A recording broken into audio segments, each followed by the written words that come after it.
So for me, if my mom gets it, I'm happy. Like, yeah.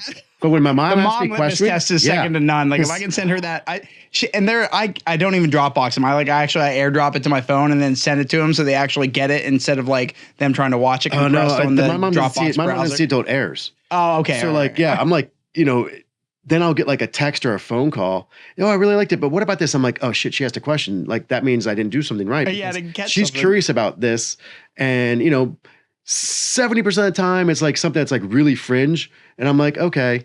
But then there's a 30% That's a style like, choice, Mom. Yeah, and I'm like, all right, damn, I may have, I missed that. Like I should have told that part better. But again, so mom didn't have that question. That tunnel vision, you get too close to it sometimes. It's hard to pick those. Sometimes it's hard to pick some of those little. Sometimes I'm like, hey, that's also his fault. He didn't pick up on that either. Like my boss is like, yeah. Because a lot of the stuff, especially ESPN, it goes through layers of people. Yep. And legal and everything. Yeah, and then like all your executive producer, senior producer, all these other people, and then you get the phone call from mom, like, I didn't quite understand, or what happened there. And I'm like.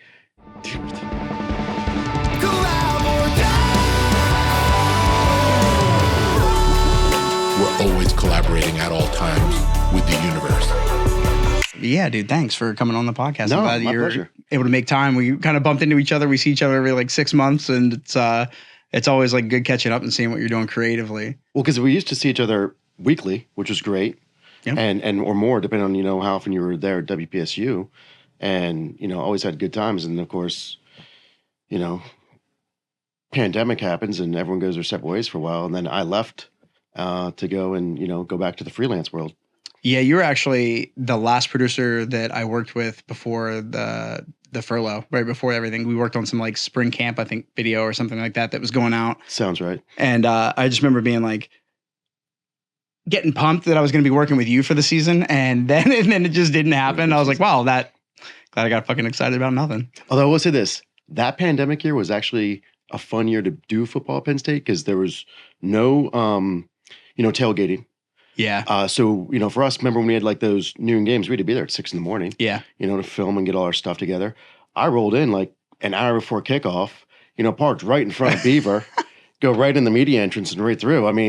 And then there's no one in all of Beaver. It was awesome.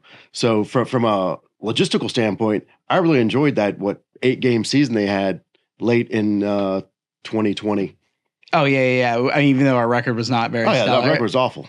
Yeah, but it was a fun season to be a part of in that aspect from just a producing logistical standpoint because didn't have to deal with all the other BS of having to wake up at 0:30 and going and filming all the fans and tailgating. It was nice just to be able to roll up, roll in, and do your job. Yeah, then inadvertently though you lose like the the initial establishing shots that you need to set up your episodes. That you're like, oh, here we are at the tailgate. You're like, oh yeah, nobody's doing that. But that's the thing, the show went away now. We didn't have Unraveled, the actual. We weren't doing a linear show anymore. We were doing kind of a digital version of it, but it wasn't nearly what it was 2019, which was part of the reason I came here.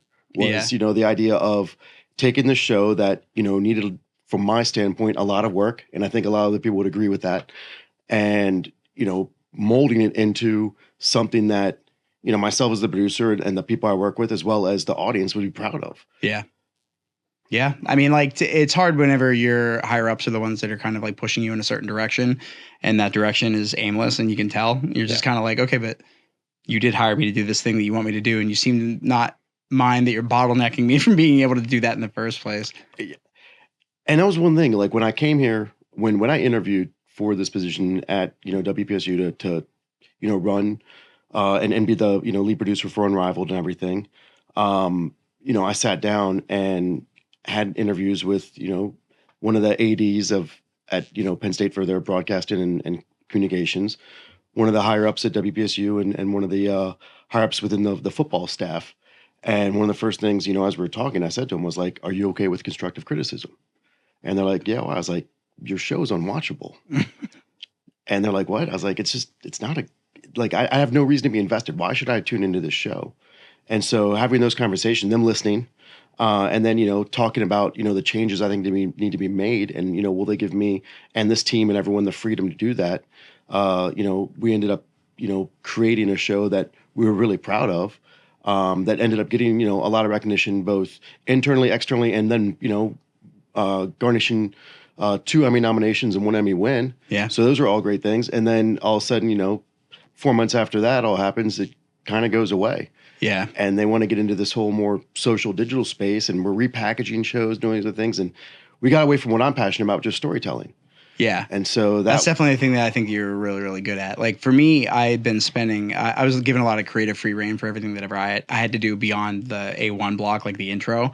And I was really glad that they just kind of let me run with the intro, because it was like, I'm a Penn State fan. That's why I came back, was to kind of do some service for my alma mater. It certainly wasn't for the pay. That's certainly for sure. And when I was trying to like basically put my best foot forward, I was like, okay, like this is the story I would think that people that are in this area still want to hear. And you could find the snippets of audio and everything in it to make that happen. And when they gave me free reign, it was great. And then when they started wanting to put in more of like the, hey, make sure you use this play because we want to do this feature on this player or whatever. It was like, yeah, but that play was good, but it wasn't top 5, I wouldn't say. Or, you know, in an intro of 60 seconds, I've got maybe 3 to 4 plays you can really set up if you're going with them from the whole moment building aspect of it. And that was my ability. I love telling short form storytelling. That's like one of my favorites.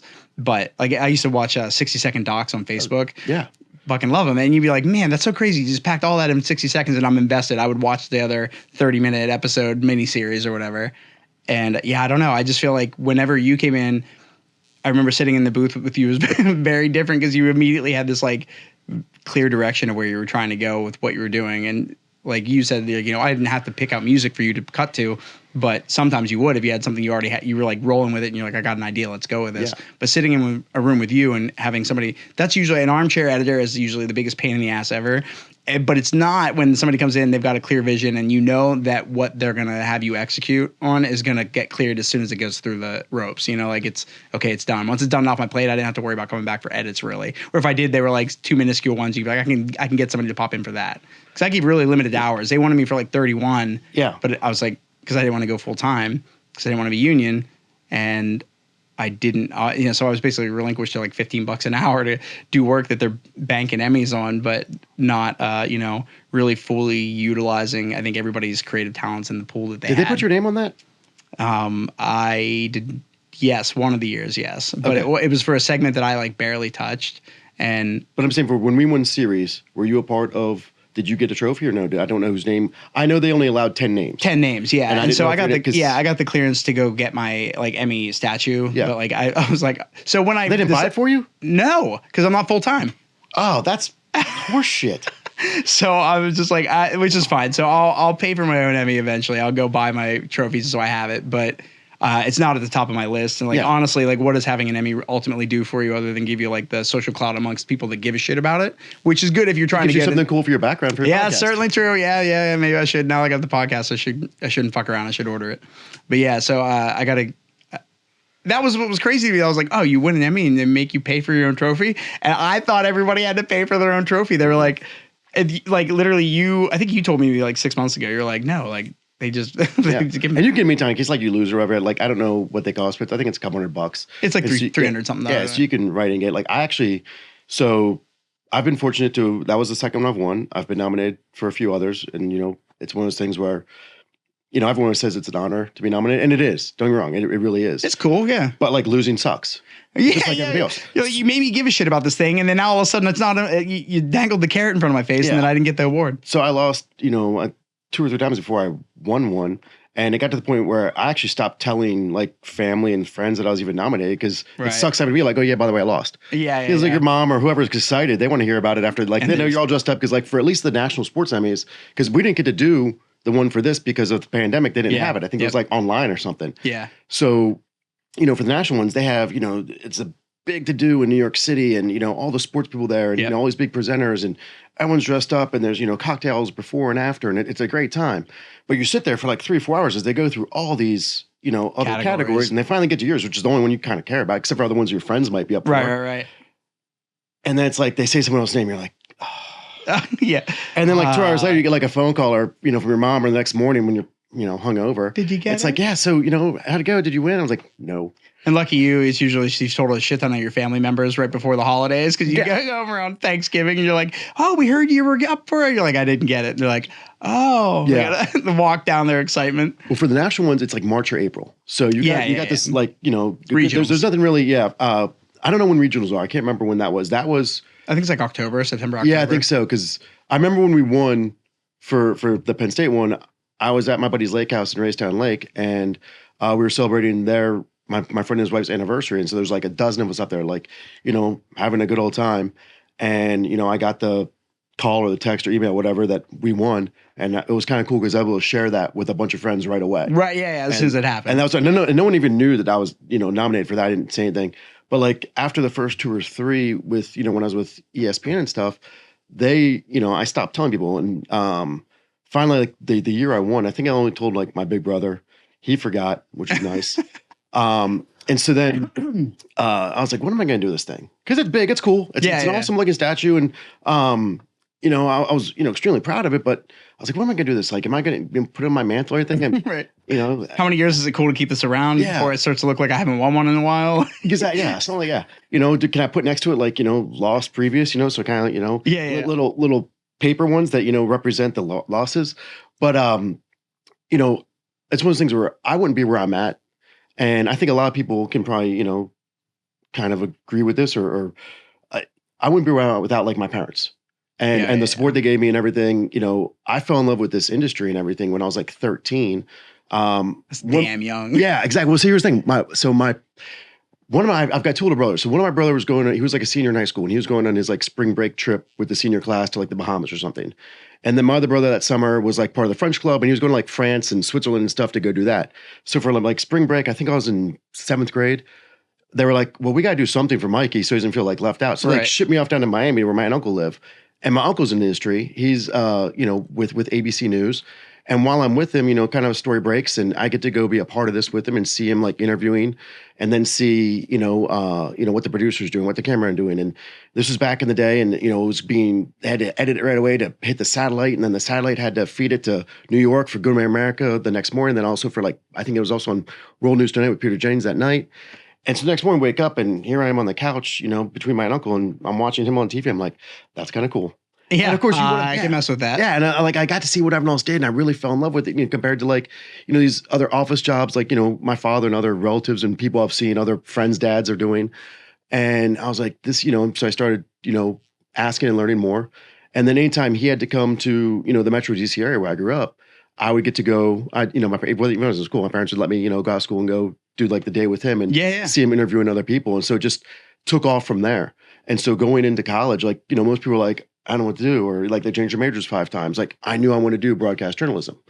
And, at first also because of seeing, my uncle who's on air and all these things, I was like, I want to be on air. Maybe not necessarily hard news like he was doing, but like sports or that, you're seeing, Sports Center. And then you start to realize how hard it is to do that, to take that path.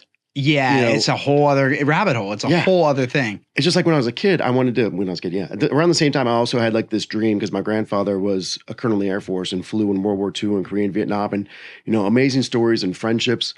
And I, love the idea of flying. And so like up until I was probably about 14, 15, when I realized what it took to get into it, the goal was to go to like the Air Force Academy. Okay. Then you find out how hard it is to get into one of the academies. You're like, okay, I'm going to scratch that goal.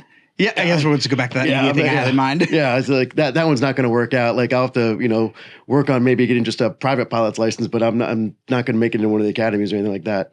So yeah, it's stuck with the whole broadcast journalism and went to school at Tennessee because they were, a top 25 program. I'm not sure what they are now, but I mean, their video department's phenomenal. Like VFL Films, the stuff they put out, rival stuff you see on, ESPN, SEC Network, Big Ten Network, things like that. They just do a phenomenal job. So I can only imagine that their program is even higher now than it was when I was there. So when did you start taking your first foray into the actual like media creation world? Like what was like your first like early career trajectory, like professional jump into something?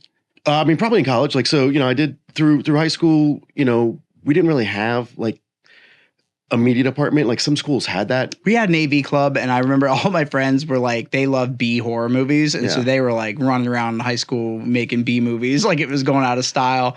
And I remember being like, oh, it was cool, but I never really watched any of it get done. So, I wasn't a big fan of like B horror films. So I kind of like fell out with that group and that they had gone down this rabbit hole that if they had maybe done it differently in a way that I would have maybe been more attuned to creatively, I might have jumped into it then.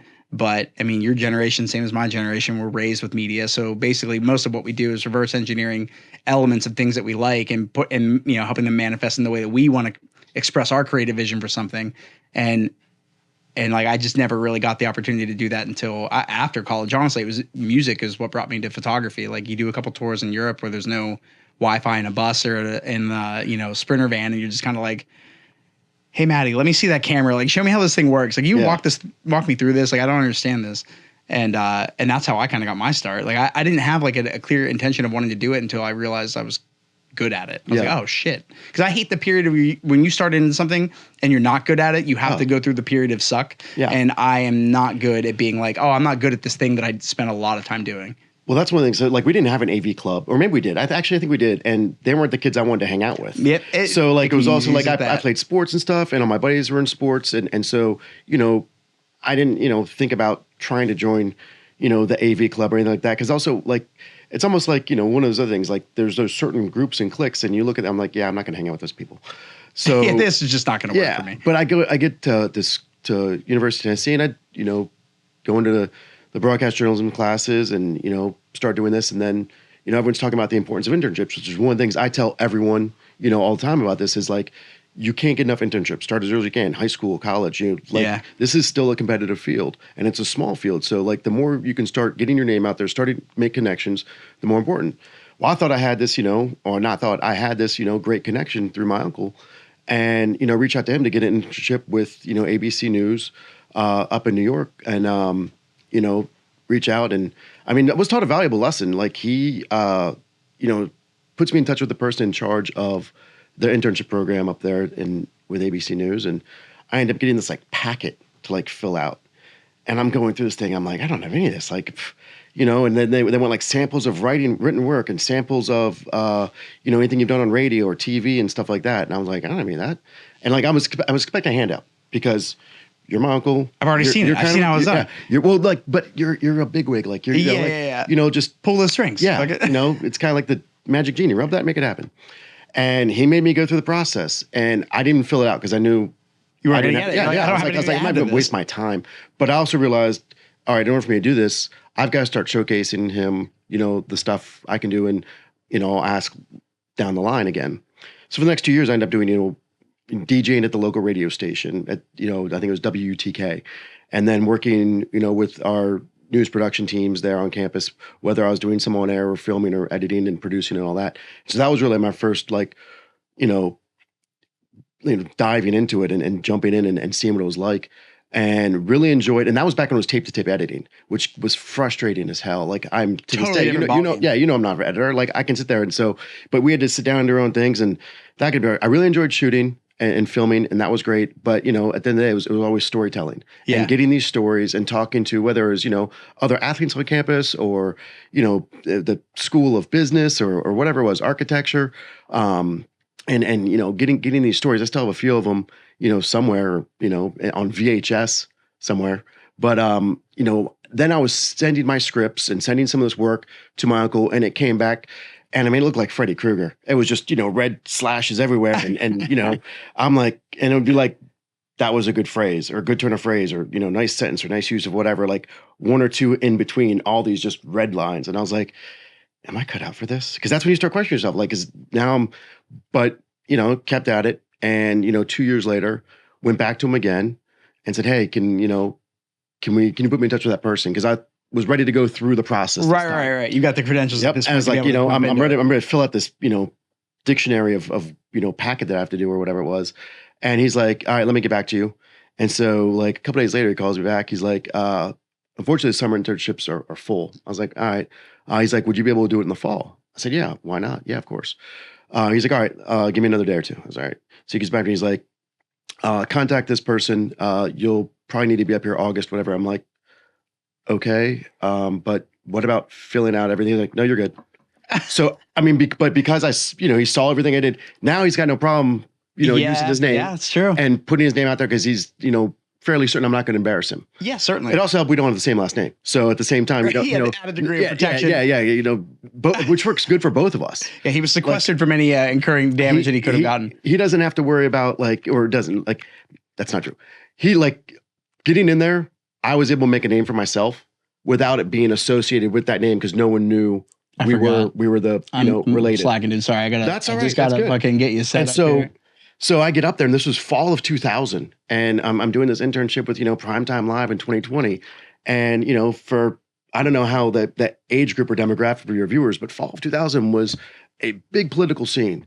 That was the Bush Gore election. Yeah. We had hanging chads, we had Supreme Court, decisions and all these things. Like it went on, and so it seemed like every night something else was happening. And like Diane Sawyer, Sam Donaldson, or someone was breaking into like NYPD Blue or something and giving an update about like hanging chads in Florida or Supreme Court rulings or all these other stuff. So I really got to dive into the deep end and experience a lot because of what was going on at that time in news. And trial by fire in that regard can be really good for you because it puts you like, hey, here's what an influx of data looks like. How are you going to manipulate this and funnel this into storytelling and narrative? Like, go ahead, go. Yep. And then when my uncle came up, like he didn't live in New York proper, so he'd come in when he had to do assignments. And then, so one of the first times he came up, like, comes over and I'm in my little cubicle and I'm kind of working on whatever and, gives me a big hug and this, that, and there's always other producers and AP. They're like, why is he hugging that guy? Right. And like, again, it still took weeks for people to figure out, but by that time I'd already made a name for myself. And it was funny because they had a loudspeaker system. And so when people needed something, it was like, Mike the intern, come to floor 3, Mike the intern, floor 7. So it was always Mike the intern, which was awesome. So actually on the outside of my cubicle, I had this little thing that said Mike the intern. But like that, because of that, again, it all came down to, working your butt off, and making connections. And so there was a guy that was an AP there. His name was Terry, and he, took me under his wing, and guided me in more ways than one, with the news world and sports because he was at ESPN earlier, and gave me a lot of useful tidbits and things along the line, and just a real mentor. And to this day, he still is. And fast forward, I finish the internship, I go back to college, and I graduate. And, the market kind of dries up. And I was hoping to get back and get a job there, but they weren't hiring. Everyone was like on a hiring freeze and stuff. So, make my way out west and like a bartender in Park City during the Olympics, which was awesome. Yeah. And a ski bum, had like got a job as like a lift operator also, like 2 days a week to be able to get my lift passes throughout the Park City area. But, that goal was to, get in with NBC Sports and like be like a runner or a page or something with them during the Olympics. Yeah, like 36 hours and again, I got a job as a bartender. And so never even looked back at, trying to find this, make my way into NBC. And so now I'm, season's over. I'm kind of making my way back east. And my older brother lives in Chicago. I'm like, all right, we're close. So I'm going to try, living with him in Chicago for a while. And, there's the Bears, the Cubs, the White Sox, WGN. Right. There's all these, outlets there. I'm going to try to get a job there. So while I'm there, I was the best man at my buddy's wedding back in Maryland. So I go back for that. And while I'm home for that, like I was only going to be home for like 4 or 5 days, Terry calls me up. And we hadn't spoken like 6-8 months. And he's, asking me what's going on and this and that, kind of fill him in. He's like, would you be interested in moving back to New York? I said, yeah, what's the opportunity? He's like, well, I'm back with ESPN. I'm like, cool. I was like, yeah, I'm with this, group called ESPN Original Entertainment. We do, docs and long form series and all this stuff. And he was basically like, I've got 30 resumes in front of me. I want to hire you. Mine wasn't one of those 30. Yeah. And I was like, so like, again, it goes back to the, I made, again, because worked my butt off and listened and everything fairly well. Still working on the listening to the part. degree that I can. Yeah. But it was a lasting impression with him. And, he wanted to work with me again and also see me succeed and give me an opportunity. And so, it's funny. Basically, over the course of the next 24 hours, you kind of went over like salary and things like that. And then he's like, what do you got going on? I was like, well, I'm the best man. And this was like on a Thursday, Friday now. So we come to the agreement on like Thursday.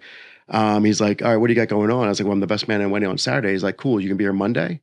I was like, sure. Yeah. If that's what you need me, I guess. Yeah, I guess if I'm putting my money where my mouth is, so I'm going to be there. Now I got to figure out, where I'm going to live in New York City, and also end up getting like a room to rent in Queens. Like, what's the show? Like King of Queens. Yeah. I was living in like one of those kind of like row houses. Okay. And there was like 4 other rooms in it that were all rented out by, individuals.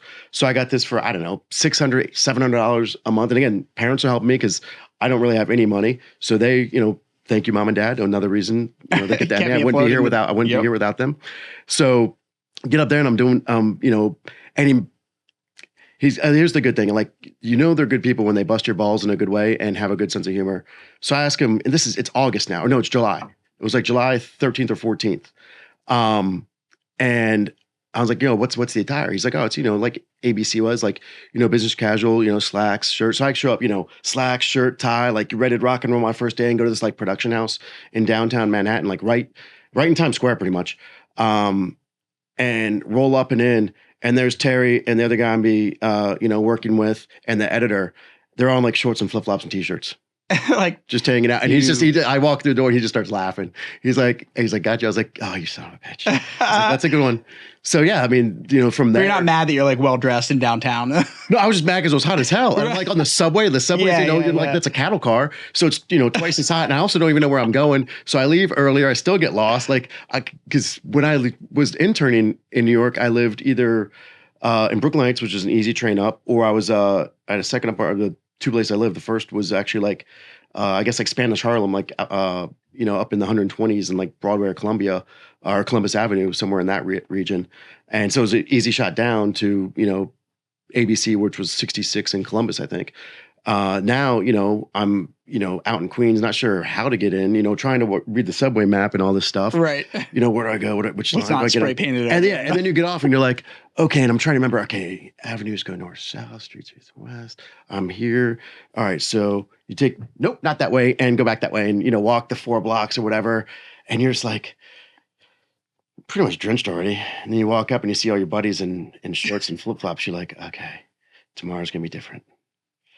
And so this is the start of you at ESPN. This is the start of me at ESPN. It was freelance for this project. And, wasn't sure what it was going to lead to, but, basically it was guaranteed like 6-8 months work. And it was probably the highest rated show I've ever done now. Cause it was a blooper show, ESPN's Blunderful World of Sports. Okay. Which, me and him and I actually get a little credit for coming up with the title for that. Cause we can't use the word blooper cause that's trademarked by Dick Hart Productions or something like that. Oh, okay. Right. Cause he had these blooper shows. So I think I don't think we could use the word blooper for that reason. I mean, this is a while ago, so memory could be a little fuzzy, but, we came up with Blunderful World of Sports to play on like Wide World of Sports and all that kind of stuff. And, I mean, those shows just rate through the roof because everyone wants to see, that everybody kind of stuff. enjoys laughing. Yeah. Or, it's like, was it the Agony defeat as well? You want to see those things happen also. So we did this show and it was kind of cool. I ended up working with a guy who ended up making it very big about a year later because he was talking a little bit about it. But Morgan Spurlock was our reporter for this show. If you remember Morgan Spurlock for like Super Size Me, that documentary. Yeah. So he was like our reporter on the show going around because we had like 10 moments that we went and tried to recreate or interview the people that were a part of these. And some of these happened in various places around the world. So he was the reporter for that. And so it's kind of funny because, 6 months, a year later, whatever, he, becomes a big deal with that whole Super Size Me doc. And, I remember him kind of talking about it a little bit, but it was in a hush hush. And so it's, again, you just never know who you're going to work with or what's going to happen. Pre-NDA, but you're like too afraid to really boast or talk about something because you're like, if this fucking falls through, I'm going to look like an idiot. Mm-hmm. You definitely get to a point where you stop talking about projects that are maybe down the pipeline because you're like, this doesn't come through. I'm going to be bummed first off. And then second of all, I feel like a dickhead because I didn't get it. Well, and I'm superstitious like that. Like, all you got all these athletes that grow out their beards and stuff for playoff runs, all these things. And I've had other things, whether, it's a job I wanted or a story or something I wanted that I'm working on, it doesn't come to fruition. And you talk about it and people ask about it and you're like, kind of like losing an enemy. You don't want to say, hey, I didn't get that. Like it sucks having to tell people I didn't get stuff. And then you got to get the, oh, well, it's for the best. Like something better is going to come along. Yeah. That was just the way it was supposed to happen. You're like, well, it sure as hell doesn't feel like that. No, it's like, part of my heart's missing out. Like this is something I was passionate like. And there's still a few projects like that I'm working on that are in like this ether that I'm hoping come to fruition. And part of them, like some have been shot and I need, some other people to get on board with me and others, but it's one of those things where I get superstitious talking about certain things because I'm like, as soon as I fucking open my mouth about this, I know it's not going to go through for some dumb reason or another, dude. Yeah. Dude, cheers. Thanks for coming on. Yes, appreciate always. You, bro. Pleasure. But yeah, so it was 8 months with them. And then I was out of work in New York City for 6-8 weeks. And that sucks because that's an expensive city to live in. Yep. Both real estate wise, rent and all that stuff. Like Just to do anything. New York City has what I call like a $20 tax. You go out your front door, you're spending $20 on something. Yeah, not even you don't know what. I don't know where. I've got no idea where it goes. You know, but you're spending $20 on something, and you know, so being out of work for 6-8 weeks, however long it was, and that was no fun, and I was making so, you know, little money. I was basically almost living check to check. Would love it when my uncle would come into town because that means I wasn't eating ramen. I was going to like a good meal. Yeah, you're getting stuff like that. Dime. I'm like, oh yeah, and you know, got to hang out with, you know, some of the other. At this point now, I've gotten to know some of the other, you know, talent and reporters and stuff at ABC. So every so often I get invited out with them to have drinks and stuff like that. And you know, it was one of those things. I remember one time we were out and it was me and my uncle and, you know, one other reporter and one of their buddies, like 5 of us. And you know, I'd been pretty much a leech for a while now, getting, you know, drinks and food and stuff from uncle and everyone else for a bit. So I go, I'm going to get this one round. It's like 5 drinks. It was like 2 beers and like, you know, 3 cocktails, nothing crazy. I remember it came back and it was like $97. And or 90, maybe it was 95, whatever it was. Cause you know, I bartended through college and everything. Right. And you're used to like pretty much, you know, a buck a drink kind of thing. You hope you get that with college students. Right. But like a $95 tab for 5 drinks or something. I was like, are you kidding me? And I think I ended up tipping like $5 because it was all I could really afford. Right. You know, I was already pushing the envelope here in the first place. I'm already past that. Now I'm like, ramen's not even in my sights anymore. I'm like, you know, hoping that I can get whatever's cheaper than ramen and to live off of now because I spent this. And so, but I remember the bartender kind of took offense to this. And one of the guys kind of basically stuck up and was like, all right, well, we've all been taking care of you. Now we're out. And so just, you know, left that bar and went someplace else. Yeah, it was sour for the one dude who clearly, like, the way you probably approached the bar was like, please, sir, I'd like these 5 drinks. I mean, I know I'm doing it. I was like, hey, and I just wasn't expecting it to be $100. Yeah. I was like, God, are you kidding me? But my big brother was a huge help because during that time, you know, I would pay my rent and do all these things. And I'd be usually down a couple of dollars and I'd pay him back. And then he'd loan me money again the next month. There was like this vicious cycle. But the funniest is that I finally get that starving artist thing's real. So like a year and a half into living in New York, you know, I'm now fully employed by ESPN and making, you know, a decent wage. And I go to Chicago to visit him and go to pay him back. I think I owed him like $500. And so, you know, my brother and I, we have a great relationship and, you know, we're always, you know, razzing each other and busting balls and all this stuff. So, but I wanted to pay him back in person, you know, not sitting. So that's why it took me like an extra 3 months because I know I was going to go see him. I had the money. I just wanted to do, you know, the last one in person and thank him. So I go to, you know, the bank and go to the teller, you know, hey, I need to take out $500. She goes, how would you like that? I was like, that's a great question.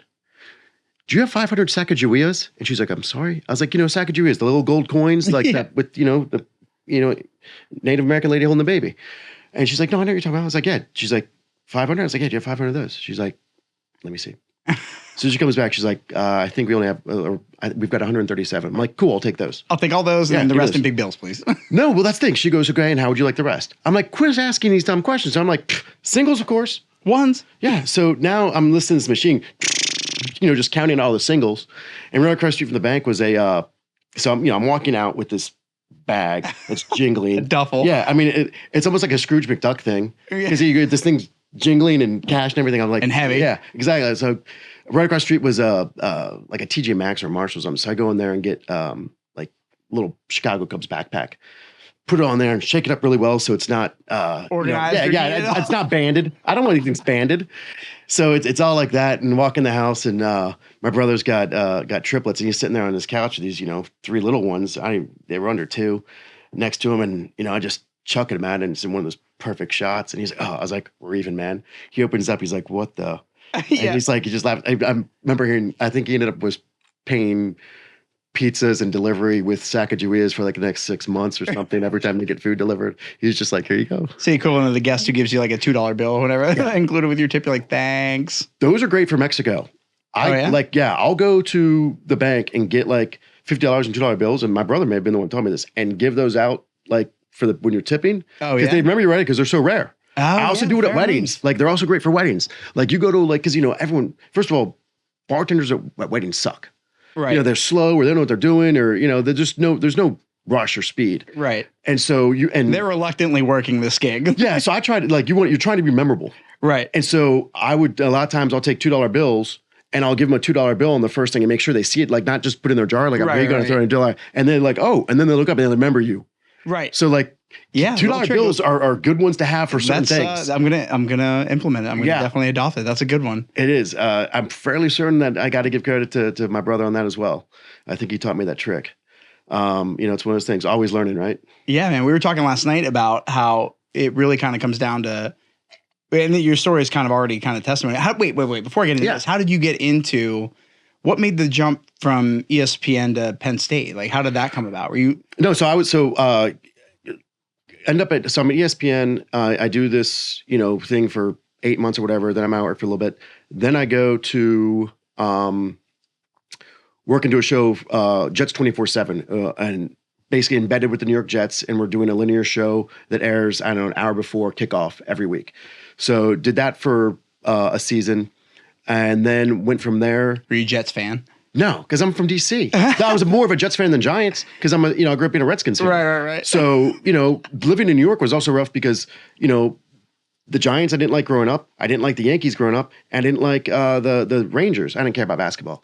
So, I'm in this area where, I'm surrounded by all these people who hate my team and teams. And so you go to a bar and you're wearing like your ball cap or whatever. And, it's basically constantly being leered at or whatever. So that was handle it well. Yeah, I'm but sure. so working for the Jets was great because I had no allegiance. Yeah. And they're fun fans because they're like the blue collar fans. The Jets fans are, they got Fireman Ed, who still like leads them in JETS. I assume he's still around. I mean, that guy's an institution. He's always in the front row. I mean, I haven't been watching enough and seen, but I guarantee if you watch a game on a Sunday, you're going to see Fireman Ed somewhere in one of the first few rows leading everyone in a JETS chant. And he's got his big fireman's hat on, lid and everything. That guy he's an institution. There's certain things, that there were certain parts of that Jets culture that were cool like that. Yeah. And that was right when the team was kind of changing. Coach Herman Edwards was there. Great guy. Ended up getting to work with him again at ESPN and on another shoot I did. But we had, Chad Pennington was the quarterback who, unfortunately injuries, but he was talented and did good. So the team was kind of on this upswing and it was a good time to be there. It was fun. But that, ran its course and another opportunity presented itself. And I went actually back to ABC News for a short stint for like maybe 6 months doing like Primetime Live in 2020. And then an opening came up at ABC Sports, which is, the building over, and did my 1 year or 6 months or whatever of live sports and did, so in 2004, I was, a PA doing live sports for college football. So every week I was, on the road somewhere. Yeah. But again, it's, who you surround. I was surrounded with some great people. So and everybody's transitory. Like everybody's kind of in a place where they're at right then, but they're all trying to get to where they're going too. Unless you find, and when you find somebody who's like, I'm locked in, this is where I am, this is what I want to do, this is like where I belong. But for the most part, most of the people you meet are transients. Like they're going and graduating and migrating from like position and laterally moving to get to where they want to go. And you got to take the next step or see what's available and things. And this came up and I didn't know much about live sports production. Like I hadn't done any of that really. So sitting in the truck and, doing some of the, I guess techno was like graphics producing, like, I'd be the guy that, punch up something like a flag happened or change the score when it happened. And, you hope you don't screw up. And, when stuff's coming out and you give those like stats, like, so-and-so, 6 receptions, 120 yards, 2 touchdowns, like putting those things up so people can, stay up with what's going on in the game. It was fun, but I didn't enjoy it. Like it's, I'm not storytelling. Like some of the fun I had was actually giving our sideline reports and stuff like little nuggets I knew, as I'm doing my research on other stuff. So they have an extra little bonus thing to throw in there that makes that part of that broadcast pop a little bit. And then I was fortunate because my team was Terry Gannon, who is now with, I think NBC and Golf Channel and everything. Great guy. He was, so one of his, beyond just being a great broadcaster, he was on the, I hope I don't get the year wrong, 83 NC State National Championship team, with Jim Valvano. So he's a beast. So he's just a point guard and, that was a part of that team and made history, with that team that was the, Survive and Advance was one of the better 30 for 30 documentaries that's been out that he was a big part of. So it's cool hearing these stories from him about his college days and being a part of that team and everything. And then our analyst was Jamal Anderson, the dirty bird from Atlanta, the running back. I And don't remember him. the Dirty Bird. Every time he scored, he did his Dirty Bird dance. I feel like I would remember it if I saw it, but I'm not like, I went through a large era of my life where it was not I didn't have anything to do with sports. After I got out of high school, I was like, I kind of dipped out, but then I did my undergrad. So you're paying attention to the games for Penn State football. And that was kind of like one of the only real constants when it came to sports for me, and like the Pittsburgh Penguins. And even then it was, Which I hate because I'm a Caps fan. yeah, of course. But after when I started touring, it was just hard because you're always on the road. You can't predict when you're going to get to see a game. I remember there was a tour that I did. We were in Europe, and it was the Giants and I want to say the Steelers were in a Super Bowl, and there were patrons at this UK bar that were screaming at the TV, die hard, they're really into the Super Bowl over there. Yeah. When it's when it suits them, I think. But it was cool to be all right, that's cool. I don't know any of the players. I don't really know what I'm getting into by watching this, but you can still enjoy. That's what I do like about certain sports is you can just pick up and watch the game if you want to watch the game and chill and relax. Oh, yeah. And just go. You're fine. If there's a good game, I'll watch it. I don't I'm, being a graduate of Tennessee, we have a saying, bleed orange, VFL is another one, vol for life. All those things are a part of me. And I was there during the golden era. I was there when Peyton Manning was our quarterback. I was there when we won the national championship with T. Martin and Al Wilson and those great teams. And then, we had one other BCS game right before I left, and had a couple good years in the early 2000s. Then it just started nosediving. And We've had a couple relatively decent years. This past year was our best one. So going 11-2, having that tough loss to South Carolina and our quarterback going down with a non-contact injury. But I mean, I'll watch no matter what. And right now, I just went to my first Tennessee baseball game. I was just back in Knoxville, flew into Nashville to see mom and dad. And do Mother's Day early and stuff. Yeah. And but then me and a couple buddies from the bar I worked at in Knoxville, we kind of host or co-host this crawfish bowl. So I'm one of the guys that goes back and cooks with two of my other buddies, and so look forward to it every year. And so I'm back for that. But I also see a bunch of friends. My old roommate lives there with his wife and kids. So we ended up. They were able to pawn their kids off to the grandparents on Friday night. So me and my roommate and his wife went, and it was my first Tennessee baseball game. And Tennessee baseball is doing really. Last year we were number one in the country and had a rough loss in the super regionals. But this year they're kind of on the upswing. And so we go to a game Friday night, and it's an awesome environment, great experience. And what makes it even better, and maybe if they did this when I was in college, I would have gone. But now you can buy beer at these events. Back then you couldn't buy beer at collegiate events, and now you can. And so you get a couple beers. It's like being at Wrigley Field or something. And we're talking about getting rid of that tuition. So they're we're gonna have to find a way to make our money then. And that was the best part about the bar I worked at was called Cool Beans. Oh, okay. And so a lot of these sorority and fraternity guys coming in and using mommy and daddy's credit card and everything and paying for stuff. And I kept hearing stories from people that they told their parents it's a coffee shop. Oh yeah, there's literally a Cool Beans in Belfont that so I used. I don't know if it's still there, but I used to actually work there. I did community service there as one of my graduation requirements, I think, for high school, and that was the name of the coffee shop that I worked at. Was Cool Beans. I know it's hilarious when these kids would graduate and they're coming in with their parents. They're like, "Oh, this is Cool Beans. Yeah, see, where's the coffee?" It's hilarious. This is what I've been. I didn't think there were $65 coffees. It's very weird that you were thinking you were getting away with that. But being back and doing those, I get back to Knoxville when I can and see, friends and go to games and do that stuff. And it's a fun environment. But to get for how I got to Penn State, to backtrack again, I was with, this group called ESPN Original Entertainment, and we were doing, we did a tribute documentary to Ralph Wiley, who was the first African-American columnist. Oh, wow. Sports columnist with, I think it was the Oakland Tribune. And he was actually one of the first 3 writers for ESPN.com. And right, so there's a story there. Yeah, and then he passed away suddenly. He had a heart attack during Game 6 of the NBA Finals or something like that. And so the brass at ESPN all respect and liked him, wanted to do something to honor him. So we did this 2-hour tribute doc, and that was one of my first real forays into long form, really long form. Yeah. And you have room to breathe in a documentary like that. And that was, easily a year plus. I remember being like, wow, this really is taking a while. And learned a lot from that. Doing not only being a part of some of the interviews, I couldn't go on all of them, and some of the B-roll shoots, but then having to set up some recreation stuff. We ended up having to do stuff because you're trying to cover all these other sound bites. You don't want just people talking on camera whole like time, them. Like us.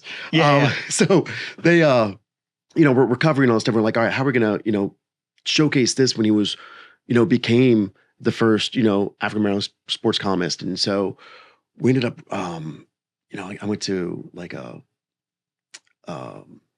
prop house and got like an old school typewriter that I rented. Right. And then like one of my buddies, single source lighting, like real dramatic style. One of my buddies who's, light skinned black guy, had him come in, and we rented like this big suite in, it was the Waldorf Astoria. It was awesome. Nice. And like lit everything up in there. And this had little shots, place, maybe you've heard of it. Yeah. And like, so then my buddies, typing away, and we're getting all these different shots and writing and all this stuff. So everything's soft focus, so you can't see who it is or what it is, but you see in the action. Yeah, you're showcasing, this is what it was probably like for him at this time. And so like, being able to set up all those things and go through that was big. And it was very well received and more so from the bosses because they wanted it, the higher-ups at ESPN. And so, hearing how happy they were with it was good. And then ended up doing some work, in some downtime, we ended up doing some of these Who's Number One for ESPN Classic. So those were a lot of fun. And so one of them was Who's Number One, Boxing's Greatest Knockouts. Oh, okay. All right. Yeah. And we had another one, Who's Number One, like greatest postseason performances in the NFL, so like, the John Elway drive and stuff like that. But we for the Boxing Greatest Knockouts, that was really cool because one of the guys I got to interview, and I mean, a legend also, is Bert Sugar, who is this, he's a walking encyclopedia, or he's passed away now, but always had this like fedora hat kind of half cocked on the back of his head, cigar, most time it wasn't lit, but always right there. Character. And just knew his stuff, and just this great look about him. He's been in a couple of the Rocky movies. Like he's that big that like, they want to, for authenticity, he's like, in some of these. He's the meta commentary of like having him plugged into the movie. Because he is, like the godfather when it comes to, knowledge on all things boxing. Now it's probably, Max Kellerman, but, Bert Sugar, what was, end all be all. So being able to, that was one of the times where you're like, this is really cool. Like I'm loving what I'm doing because like this guy, you're touching history basically. And like we're sitting for a partner having it, and he wanted to have a drink before we went up to shoot, and I was like, oh God, and I'm green, I'm young, I'm like, sure. Yeah. If that's what you want, like I don't know what to do here. I'm also told not to tell you no. So I was afraid to. I didn't know what was gonna happen. So we sit down and he has, bourbon or whatever, and then we go upstairs and come back down. I'm trying to think what hotel we were at. Because a lot of times back then, especially doing stuff in New York, you're renting a room in a hotel. Yeah, it's got a big room, and you're looking for something that's like ornate. You don't want like the typical Marriott or Hilton where it's plain white walls, hard corners. So we found these. So like one of them was the Parker Meridian, I think, was one of them, and the Essex House was another one where we do stuff at. It was like Victorian era houses, and weird infrastructure inside. Get a big suite, and like I'd ask to go look for him with the manager and stuff, or You're scouting, and exactly. And I was like, I don't care about the bedroom, like I need this space. And you let them know kind of what you're doing, and they're like, oh, okay, and we end up getting these beautiful rooms, and then if we need to, we'll put like some tchotchkes or whatever in the background to spruce it up a little bit, and do these shoots. And afterwards, it was really cool. After we finished interviewing, which was phenomenal. I mean, I could probably still be talking to him today just because his knowledge and just listening to him tell a story is great. I remember also thinking as he's talking sometimes, I'm like, how are we going to cut this and edit? Yeah. Like, I don't want to cut any of this. And like, where do we stop him at? Like, and you're trying to wait for it because I learned a lot else from this. Like, when do you try to cut him off and ask the next question? Because like, how much longer is this answer going to be? Because I already got what I need. Yeah. I got that like 3 minutes ago. I was like, oh God, what are we doing now? And so but it was fun. I learned a lot from that. And, but we go back downstairs. There's definitely finesse to the interview. Oh, 100%. Like if you're a producer and you're on site, like you definitely got to figure out the ins and outs of threading that needle. Because otherwise you're going to be basically garbage collecting whenever you're going through to do your edit. Because you're going to have to try to find the gold out of all the extra stuff that was said that you don't need. It really can't contextually use to tie into anything else. And it's the same thing when you're doing that. Like you want to convey that you're paying attention or like you like what they're saying or whatever's going on, but without doing stuff. Like I remember, this was literally 4 weeks ago during March Madness. I had, I was letting, one of the kids on the team that we were covering was interested in what we were doing. So I let him like do the interview, and like the entire time, like, when something funny happened, he's like laughing out loud.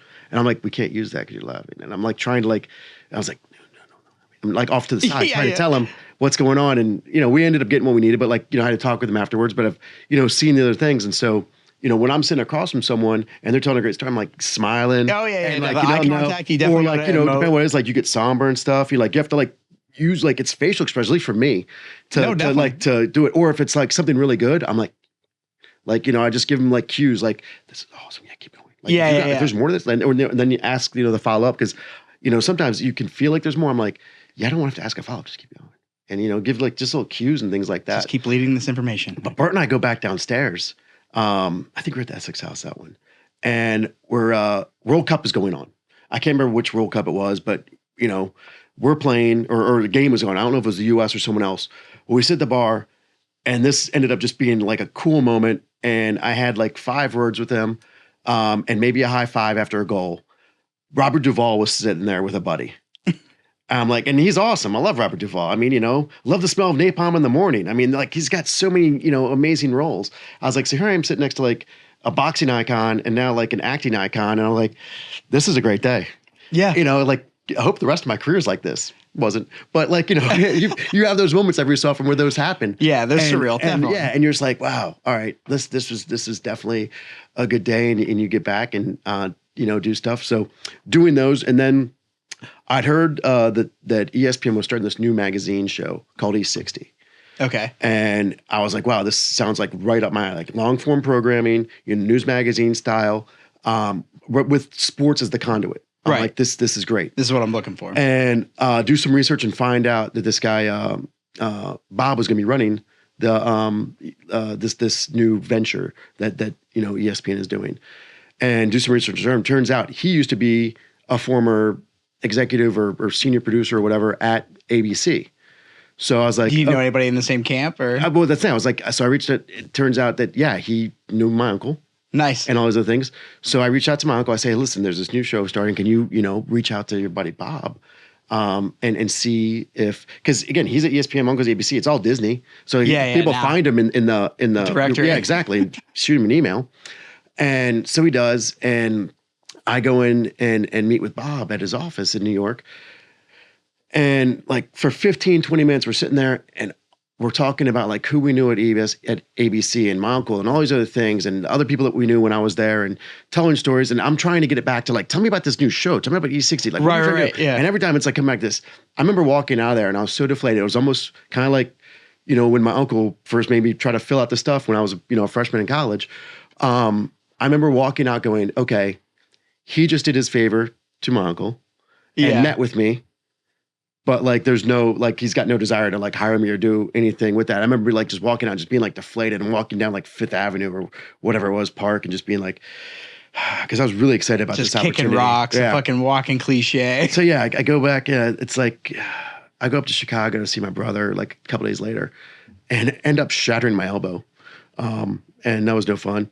And, go back to Nashville to get surgery and stuff and, kind of stay at mom and dad's and, there's a real good orthopedic that my family knew, so he was able to do everything. And while I'm there, I get a phone call, can you come in for an interview for E60? And I was like, and I'm back in Nashville. They want me to come in like that. I was like, yeah, sure. I'll figure it out. So I had, it was like I'm now doing PT and I had this like soft cast on that was removable. I was like, I'm not walking in with this thing on. Because like I just don't want to give him a reason not to hire. Right, yeah. So That's I mean, fair. like, some of these execs and everything. It's unfortunate. That's fair, but you're the last thing you want to do is put anything in the corner. A box is getting checked and say not this guy. And I was supposed to just meet with this woman, Julie, who's one of the execs, and another exec whose name I've forgotten. And then so we have this, it goes great. Like an hour, we're talking. I'm feeling confident, and then near the end, Robert and Andy are the other two execs and both still friends. And Robert to this day is, one of my closest friends and mentor. Done a lot of work with him, both at ESPN and with other projects. Meet me for a few minutes, this and that. And then Robert, at the end was like, hey, great stuff. Look forward to being in touch. And shakes my hand like you would, like a man. And I had to bite my lower lip because it hurt so bad. Oh, no. You're like, oh, thank you, sir. Mm-hmm. You're the... I remember walking at that time and I was like, I got a tear coming out of my eye. That's just because my arm was in pain. And, a few weeks later, end up getting hired and, was one of the original staff of E60, which, is now, it's I think, probably the best sports, news magazine show out there. I think it's unrivaled. I think it's surpassed what Real Sports and Other has done with the storytelling and what they've done with that show. But being a part of that for the first 6 or so years was a phenomenal experience. And the stories that I got to tell. I mean, the very first story I got to tell for them was Kimbo Slice. If you remember who that is. Yeah, absolutely. So, here's this, badass, bare knuckle backyard brawler and stuff. And they already had this guy on the hook. Like Robert had landed him, and they were trying to figure out, I think, who to give the story to. And, they're still learning their staff and stuff. And yeah. You don't know what you've got in the recipe yet. Yeah. And they're, I don't know what it was, but Robert, through his instincts, it was like, Loftus would be good for this. Right. So they put me on it. So, because at that point, no offense, but you've probably you've teed yourself up to be the person who can make gold out of shit. So and I'm just an AP at the time. But if you're good at if you're the storyteller seeker, then that's what they need. Yeah. They need somebody who can handle any of these situations. How was it? Was that it was odd. So I had to do, start doing a ton of research. And then the first shoot we did, Robert was out for that too, because he'd set everything up. And so he comes for it, introduces, and then from there on, I kind of took the reins and did all this stuff. And Kimbo and I got along great. And all his trainers, Boss Rutan and Randy Katami. Boss Rutan was badass. He's a monster, dude. You ever watch his old highlight clips? He's an absolute fucking beast. I found out about him through my bass player, Nick. He's like a huge fan. He's like one of the OGs of the UFC. Yeah. I mean, original champion and stuff like that back in the day. So, these guys there and interviewing them and being able to tell this phenomenal story. But what made his story unique and different, and, is also one of the things that makes my story unique and different compared to anyone else, at least at ESPN and probably in sports broadcasting in general, is so Kimbo's manager and close friend is this guy, Icy Mike. I don't know, that's what you had to call him, or if you texted him, it was Icy Mike. That was it. I don't know their last name. I didn't know why it was Icy Mike, but that was it. So, that's the Kimbo camp. Yeah. Well, Icy Mike runs, and Kimbo works for it. Icy Mike, at least at the time, I'm not sure what it is now, the largest internet porn company in the U.S., Reality Kings. Oh, wow. No way. Kimbo was his head of security for it. Of course he was. No wonder he's a nasty bare knuckle brawler. So, and these two guys go back to high school or whatever. They've got, a long-standing relationship. So Kimbo's doing, security for these, various shoots. And, we can't just tell part of our story. We got to tell the whole story. So we've got to tell that Kimbo also does this. Yeah. Otherwise, someone else finds it ESPN didn't report about. They didn't, they didn't acknowledge this. So now they're like, all right, we need to show him at one of these shoots. And we're not going to send a camera crew. And they're like, Loftus, you're going to go shoot this. I'm like, all right. And so I got a camera, pretty much like one of yours that's set up right here, little HD cam and thing. And, meet up with Kimbo. And he's, the story opens with it. And it's him opening this Humvee limo and a bevy of hot girls in tight dresses and barely nothing coming out and going up. And so they have all these different, scenarios. And I don't know if this one still exists, but at the time, this one was called In the VIP. And so the scenario was if you're fortunate enough to get in the VIP, crazy shit happens. Right. Girls get naked and are doing all kinds of crazy shit to each other. That's the pitch. And there's a few guys there. And if you're one of the guys there, you get to be with a bunch of these girls doing, crazy, stuff. And so I'm up there and I'm filming it. Well, I also have the exact same camera that they're using for the shoots. Right, exactly. So girls are all coming up going doing their thing. I'm one of them. I'm like, all right. And so at one point, you're I'm with the other. Yeah. It's a different thing. We had to, I'm filming it and everything. And everyone always asks, what was it's funny. You shoot too. When you're looking through the lens and you're doing it, you're concentrating on what you're doing. Yeah, it's tunnel vision. Yes, there's naked chicks and all this stuff there, but you're concentrating on what you're doing. When I set it down, every so often to grab a glass of water and hang out and just give it a break because I don't need to be shooting the entire time. Right. Then you're kind of holy shit, this is surreal. You're just looking around, you're this is nuts. Where the hell am I right now? And then you pick it back up and it goes back into, okay, I'm working mode. Yeah. And so it's easy to go down that tunnel. Once you've got the camera picked up, you're like, okay, it's work. Yeah. And so there's, Kimbo's there just looking like a badass. I mean, he's a big dude with this crazy long hair in the back, but nothing on the top. And these dark sunglasses, it's dark in there anyway.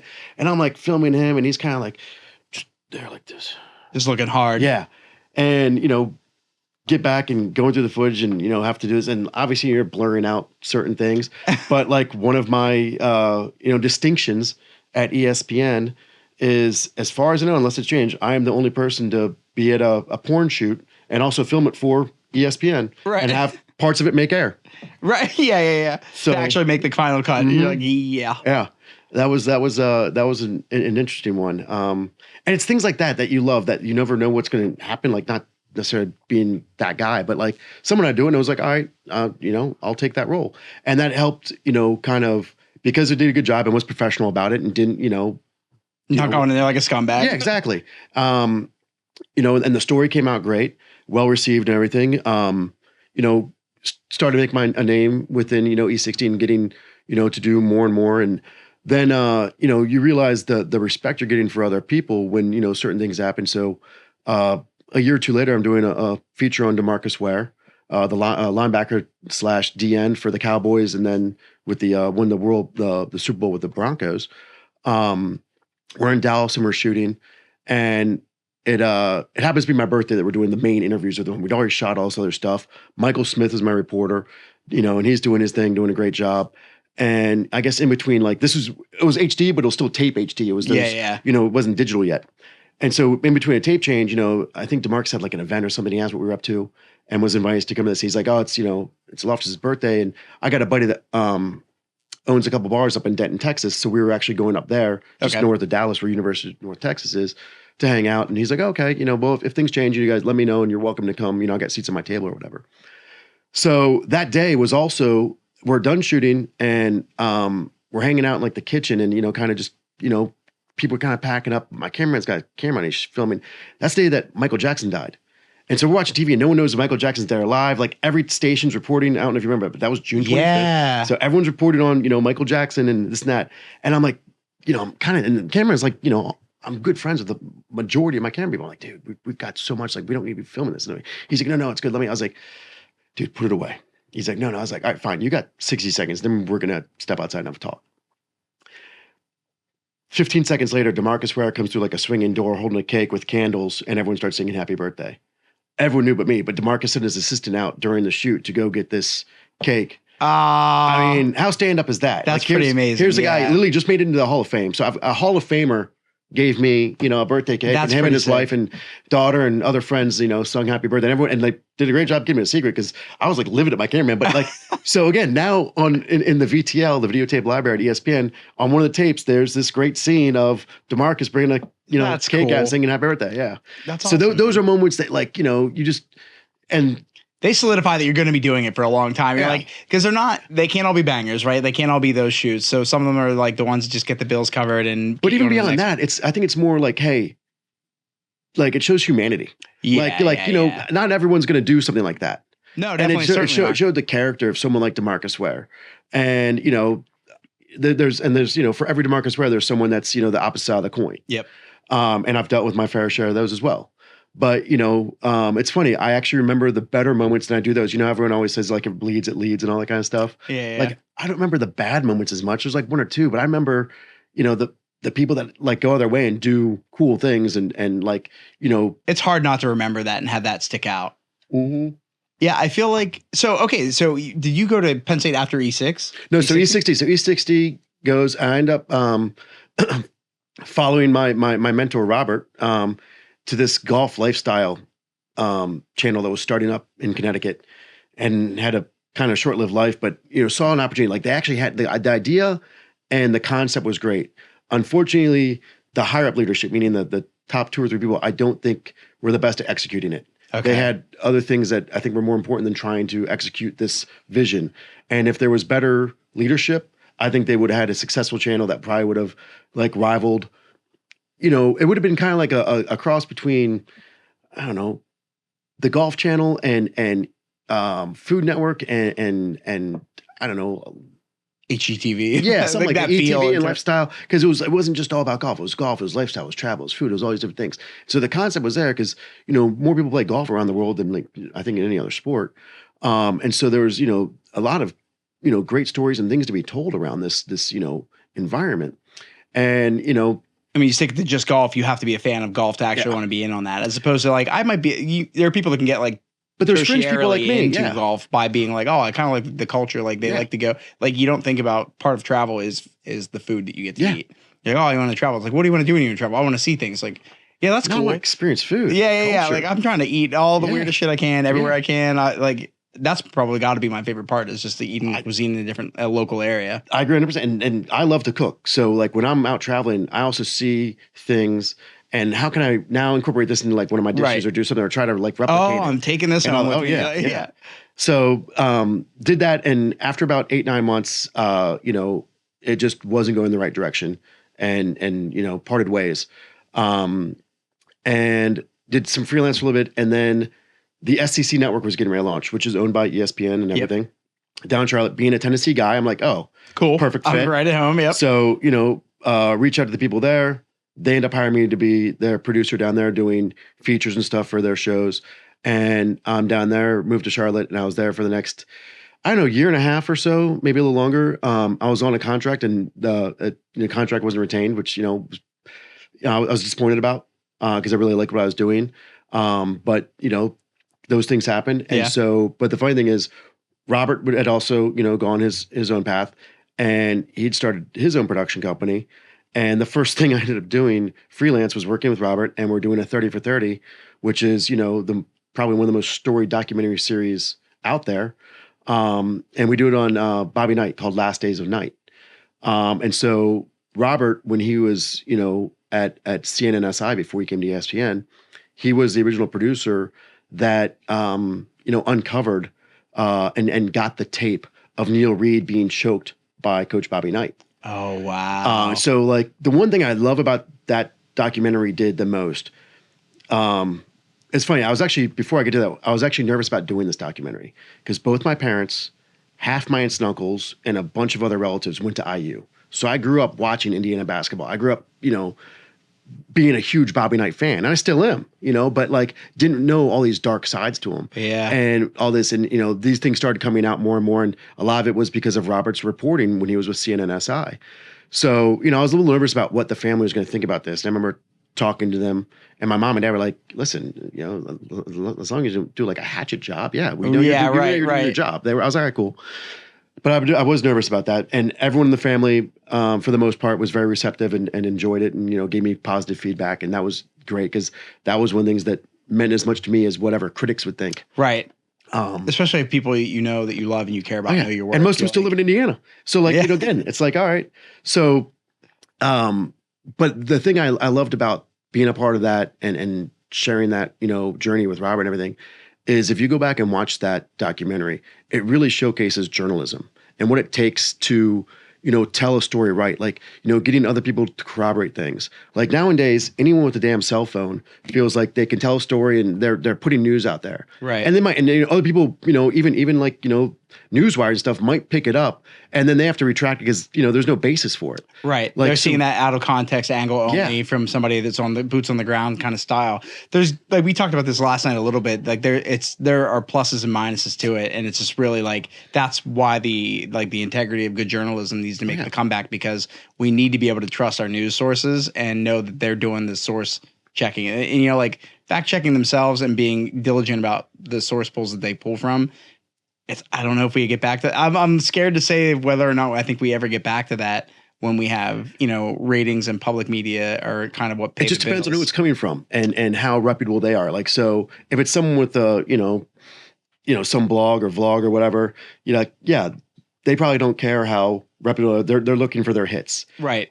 ESPN, ABC, Fox Sports, Fox News, CNN, they're held to higher standards. And they've got, whole divisions of people that also do, fact checking other things to make sure things. And that was one of the things we did. Like when we were telling the story, like one of the parts of the story, that we were telling is showcasing that, Bobby Knight was, had some, interesting characteristics, I should say, with his coaching styles and things like this. And at one point during halftime of a game, they were losing, I don't know, I think it's probably their rival, Purdue or someone. But, Coach Knight walks out, wipes his ass pretty much in front of the team and holds up like the roll of toilet paper. Well, we heard from one person, but like that's not enough. So we ended up having to get like 2 or 3 of the people on camera to say, yeah, no, I was there for that. I saw that, this and that. Right. So you're not just saying it because you heard from one person. Because you never know if one person's got a vendetta. Oh, yeah. Or anything like that. So you got to hear from all these other people. And that's just one example. I think that one just, unfortunately sticks out. But there was a bunch of those in there. And I think if you watch that doc, you're going to see what it takes. And also, I mean, not only what we did, to take that story further, but you also see all the research and everything that Robert did at CNNSI over the course of, 18 months or more. Before I think he even got the tape and everything. Right. It's a long time to be data collecting. Mm-hmm. And I mean, I worked with him, so I was honored when he asked me to produce this. He directed it, I produced it, along with a few other people. It was I was honored because I think part of it was not only does he trust me and we work well together, but he also needs someone to that he knew would kind of call him on his shit or whatever. Right. And I would, and we'd have some that accountability is fucking key. And but never where it would affect our relationship or even more than, a 30-second discussion. And so those were all great things. And it was, again, another great learning experience for me being a part of that and working so closely with him and doing this. But, seeing like to this day, that tape that came out, I didn't even think about it. I never asked. I didn't ask where it came from, but I knew he wouldn't tell. But he won't ever reveal who the source was. Yeah, of course. He's like, yeah, but that's like, it's a smoking gun and no one knows where it came from. We were talking last night with Justin and him in this like very precarious situation where he like doesn't want to stay where he is and he's trying to find his way out of that world of athletics. We still didn't get there. When did you make the jump to Penn State? So I leave SEC Network. I'm now freelance. Next project to do is this 30 for 30. Then I do a documentary for PGA. Actually, this was a crazy one because I had 3 different heads. I was for the Golf Channel, PGA of America, and I think NBC. And so it was this documentary on the road to the PGA Championship. So the PGA Championship is the only one that has no amateurs in it.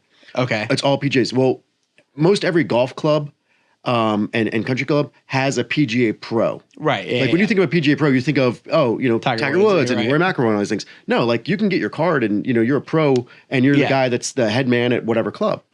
So, they have these, tournaments, to showcase. And then if you make it through these different regional tournaments, then you go play in this one national tournament and the top, 10 or 15 get to go and play in the PGA Championship against all the tour pros. Okay. So we were telling these stories on the road to that with these PGA pros at their local golf clubs. So I went to some of the best kind of like the courses. undercard. Oh yeah.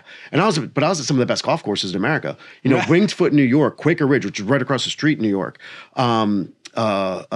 Seminole down in Florida, which is probably one of the most exclusive in the US.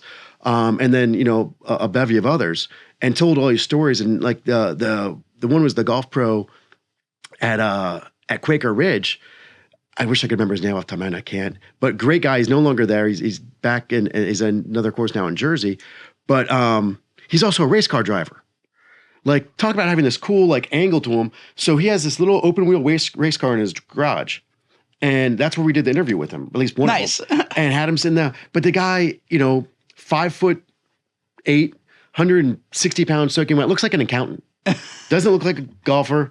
Definitely doesn't look like he hit the ball and he strikes it well. And then on top of it, like he drives race cars, like all these things you just wouldn't expect. And we talk about like judging a book by its cover, but one of the nicest guys, funny, had a great time, spending with him. But that ended up doing that and a few other, independent things. And that's what I'm saying. Like, I don't want to see how you got to Penn State. Like, I don't know how you got. So all these other fun things were happening, and so here? Did some stuff with Barstool Sports. did their first 24/7 like where we followed one of the fighters for the Rough and Rowdy and did like 4 episodes for the web that were each like 10-12 minutes. I ended up living in like the middle of nowhere, West Virginia. I was it was in a coal mining town, but covering this kid who was, trying to, get out through fighting and stuff like that. And that was, and then, it's one of those things with freelance, there's either a lot of meat in the bone or little. Yeah. And so like when Penn State started recruiting me, cause they reached out to me first, it was at one of those times where like things got a little slow and you're like, shit, you're like, all right, like, this may be the new good opportunity. Yeah. And when you're working full time somewhere, every other week or however often you get paid, like money magically appears in your account. You're like, oh, cool, there's money and I can pay bills and pay my rent. When you're doing freelance, it's not like that. Like it doesn't appear like, and you sell your stuff and you're like, now you're, instead of watching your account and being able to pay stuff, you're like watching kind of dwindle because you're like, wait, there's no more money coming in, but I'm still spending mine for rent, for bills, for, my family, all these other things, food, beer. And you're like, oh God. So when this happened, it was, at the right time. And I also liked the challenge and saw after watching the show, like, where the 4 or 5 improvements need to be made, multiple times, like there's work that can be done here. Yes, and certainly. we can make this better. And so that was like, I think May, June of 2019, they started, really recruiting me. And then I got here like 2 weeks before the first game, like August. Yeah. I remember you came in hot out of nowhere. Yeah. I was like, who is this guy? Yeah. But immediately I could tell, like we started working on features almost immediately. And you were like one of the most clear-minded individuals to work with when it comes to being able to receive like notes and edits and things like that in real time. Like I work extremely well with clear direction. Otherwise, it's basically like trying to wrangle a fucking squirrel. But like you could sit in the room with me and be like, oh yeah, all right, I see what you did there. Try to shift it. I see what you did there. This works. And like that critique, it's like I think we would definitely have differing opinions on how we would handle exact cuts or something like that. But if you're not afraid to kill your babies and none of them are like so personal to you that you're like this was not what this was for me. So I was like, I just want to make this better. Yeah. And I can also see something that is different than what I wanted to do and be like, oh yeah, that's definitely, I see what you're going for now. And sometimes you're too close. Like to this day, I still do this. Like I've got pieces that I do and I get too close to it. And it's like, you got the horse blinders on. And so I'm like, I know this can be better, but I can't see it. Like, I can't see the trees through the woods. Is that the saying? You can't see the forest for the trees. Yeah, you can't see the forest for the trees.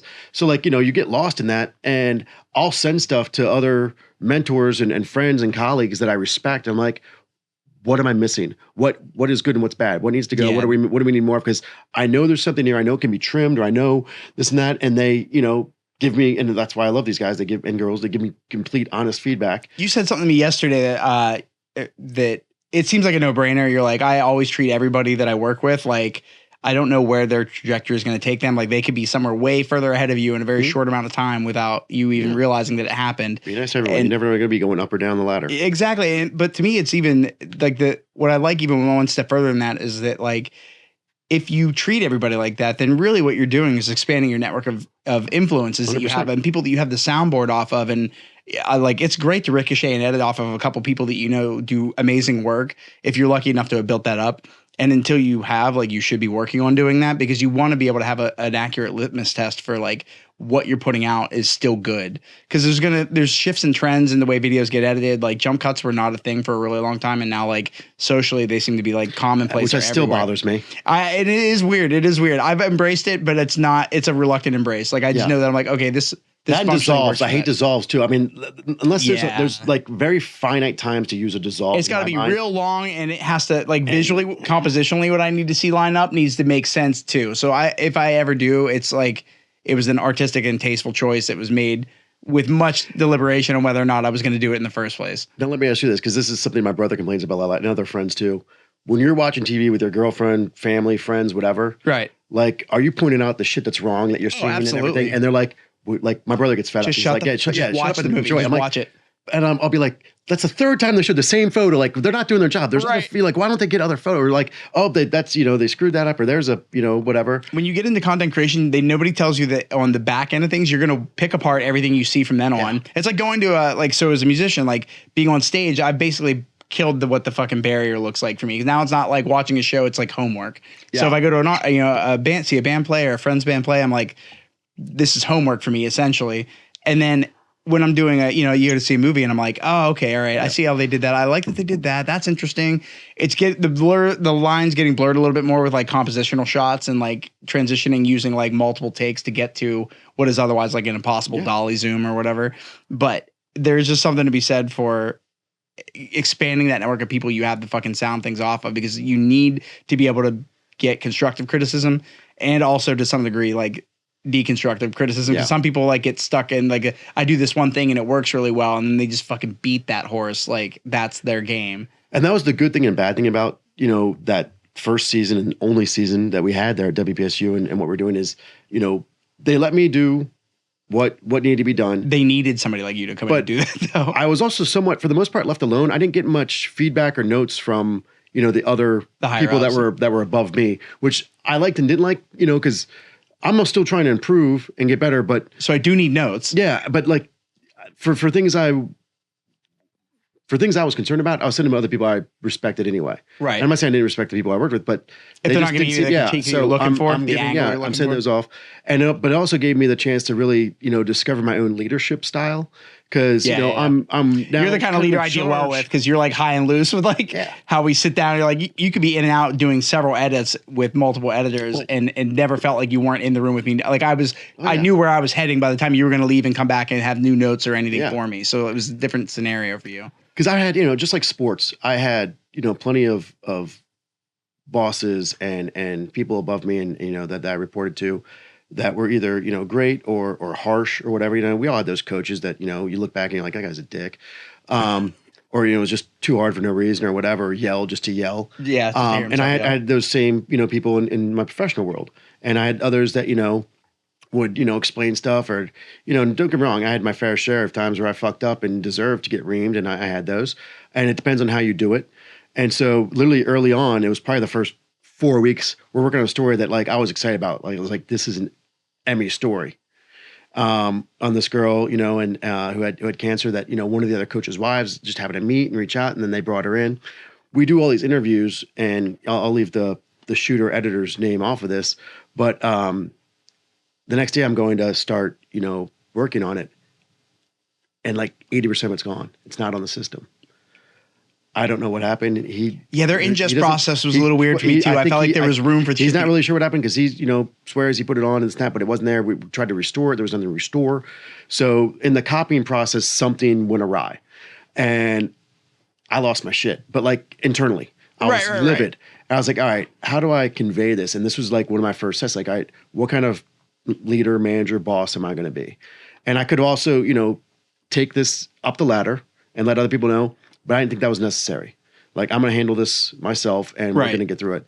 And so like, I'd rather be having that talk with him being like, well, I did run into this thing, but I was able to mitigate it. I shut the door because the story's gone now. We can't reshoot it. It's gone.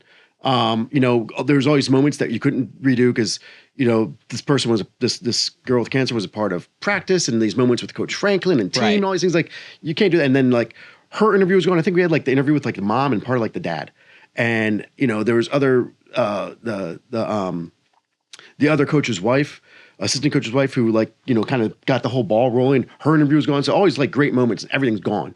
So I should throw her in that edit.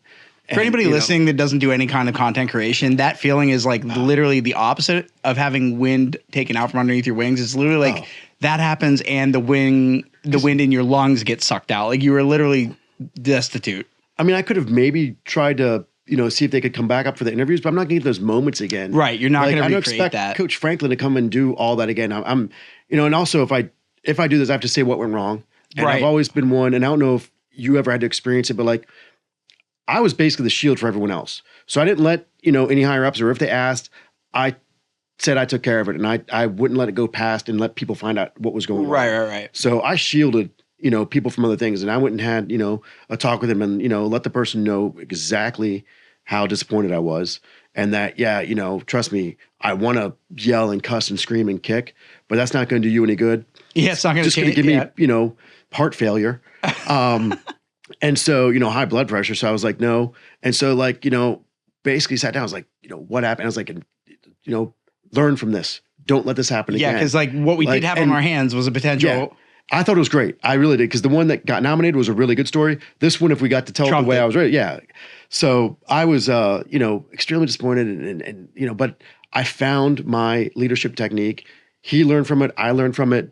And I also let him know, I was like, listen, I guarantee 60% of the other people that this happened with, A, you'd probably be fired. Right.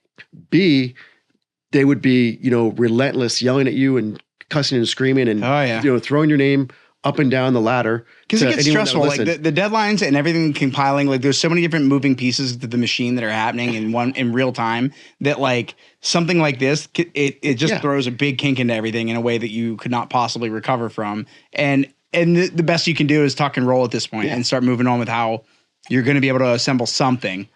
And it's and it was one of those where, for me, I wanted to determine right there, all right, how am I going to move forward with everyone else in this team? And that was my litmus test. Yeah. It sucked it happened in that way. Right. But, from there, I it kind of got around. People knew, because everyone heard, and you probably know exactly who it is. But like it got around and people knew. And, I think people also heard how I handled it and, didn't let it go any further than me.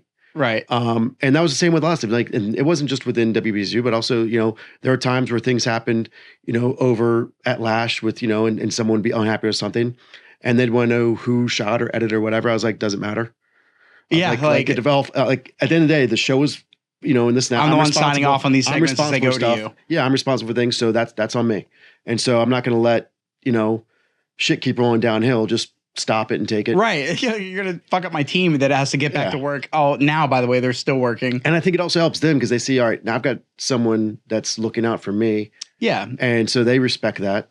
And now they, want to work harder and make sure they don't make mistakes again and things like that. And it's one of the things, and being in a place like this is so much different for me because, again, dealing with Union Shop, which I didn't know I was doing, it was like a surprise when I got here. They didn't tell me that during the interview process. It's one of the few universities that has a unit. I think there's two. Yeah, I think.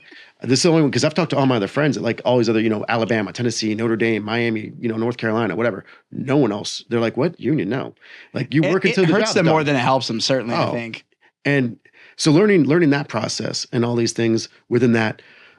But, I'm used to having, I'm used to hiring my own crews and us working until the job's done and hiring editors. Yeah, you inherited this one. And so, this, it was a learning curve for me having to, work within the confines of what I have. Like other stories, I go out and I bring in the best crews possible. And that's also, it goes back to, you talk about building relationships, a bunch of, even today when I'm doing freelance, you don't get the budget you want. Almost never. I've got so many, things that are these, just skeleton thin budgets. But I want to make it the best I can. Right. And luckily, because I've got this network of professional friends that are, shooters, editors, audio, whatever it is, I can go to them and, I don't ever want to take money out of someone's pocket. So if they're got another gig, I'm like, do that. But I'll go to them. I'll say, hey, listen, this is what I got going on. This is what I can pay you. Like, I'm not, right. It's not like I'm trying to keep money in my pocket, but this is literally what I can pay you. And you want to talk about what kind of leader you're going to be? I'd love for you to be a part of this with me. And, 90% of the time, someone is, answering the door and coming through. And I would say, hey, listen, if it's a few weeks out, I was like, if something comes up for your full rate or longer days or whatever, I get it. I get it. Yeah. Do what you got to do. Some people have a hard time with that because they feel like, we talked and they said they were going to do it. I'm like, that is such an ass backwards way to look at it. Like, you got to acknowledge at the forefront of all of that, they were doing you a favor by agreeing to do it for less in the first place. You have to be like able to acknowledge when a better opportunity comes along that if they decide to go that route, you can't be mad at them for it because it's like. Luckily, it's only happened once, and again, I was like, hey, listen, and it was like 2 weeks versus my 3 days and full rate. I'm like, yeah, of course, yeah, I get it. But more times than not, my the people I work with that they're not just colleagues, they're friends. Like all these people are friends of mine that they're this, and then this Rolodex. And so, part of it isn't just the work. They want to work with you, and I want to work with them. And there's trust there. There's a lot of good components we have good times. You talk about food and everything when you travel. Like half the time when we're out doing these shoots, afterwards we're going and having a drink or going and getting a good meal or doing whatever.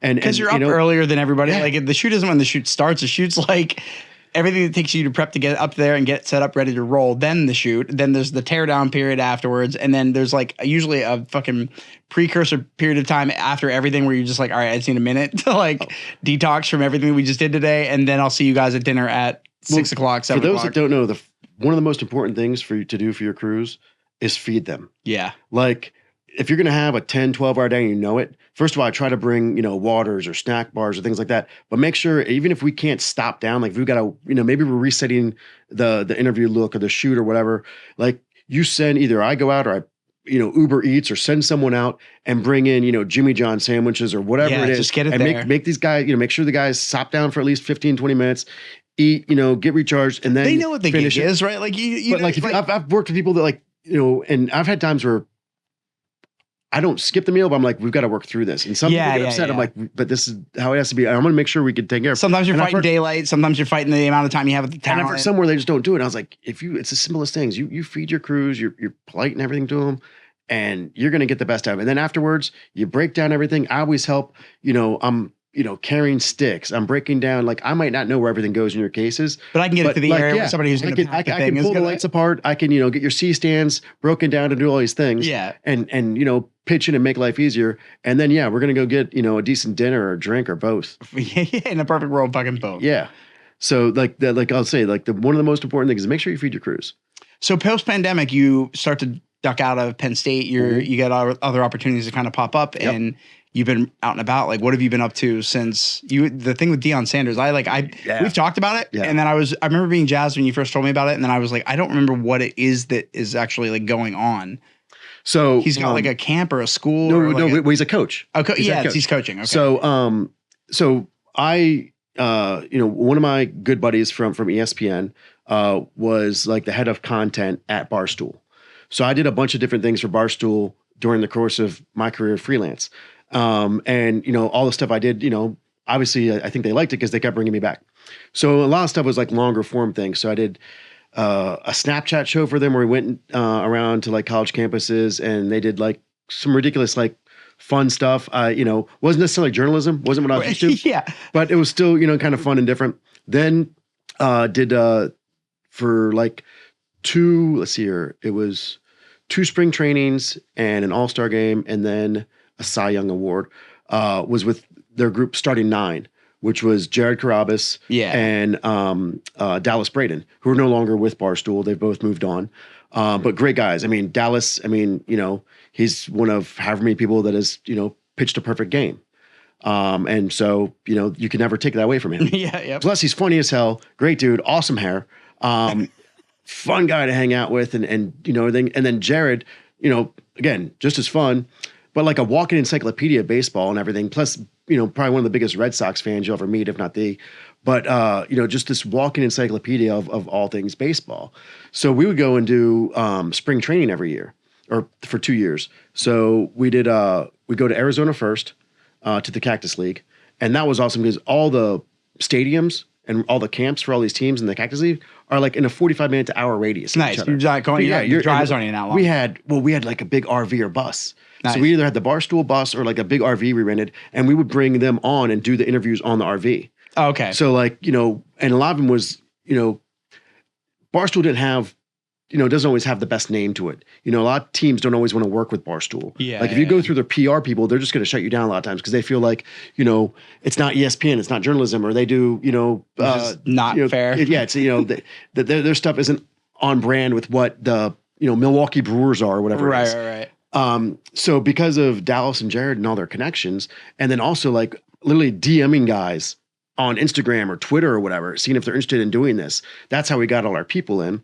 And then we might set it up and, use PR and be like, hey, we've got these interviews and, can we park in your lot? And if not, we, have to find another place. But most time it was, through that, and things got better because once they saw the interviews. What was coming out. Because also Dallas and Jared love the game of baseball. They're not going to do anything to disrespect the game of baseball. Right. But they also aren't giving you these dry interviews like you get on ESPN or Major League Baseball, MLB TV or whatever. Like they're talking to these guys like we're talking, and they're having a good time, and they're shooting the shit, and like, it is what it is. We're in that age where transparency of that is way more important now. We care. We like almost need to see that as well. And it doesn't happen as often. And you need it because it's almost what helps support buying into any other narrative that you're trying to tell. Yeah. Like if I don't give a shit about this person because I don't really know who they are, all I see is the interview outtakes and then them on the field. Like I can't get the same connection as I can if I know like, oh, this is the philanthropy they do outside of that. This is the stuff that means something to them. This is how they spoke about, homelessness in their area and what they're doing to combat it. Like all of that stuff is super tangible because it doesn't necessarily always tie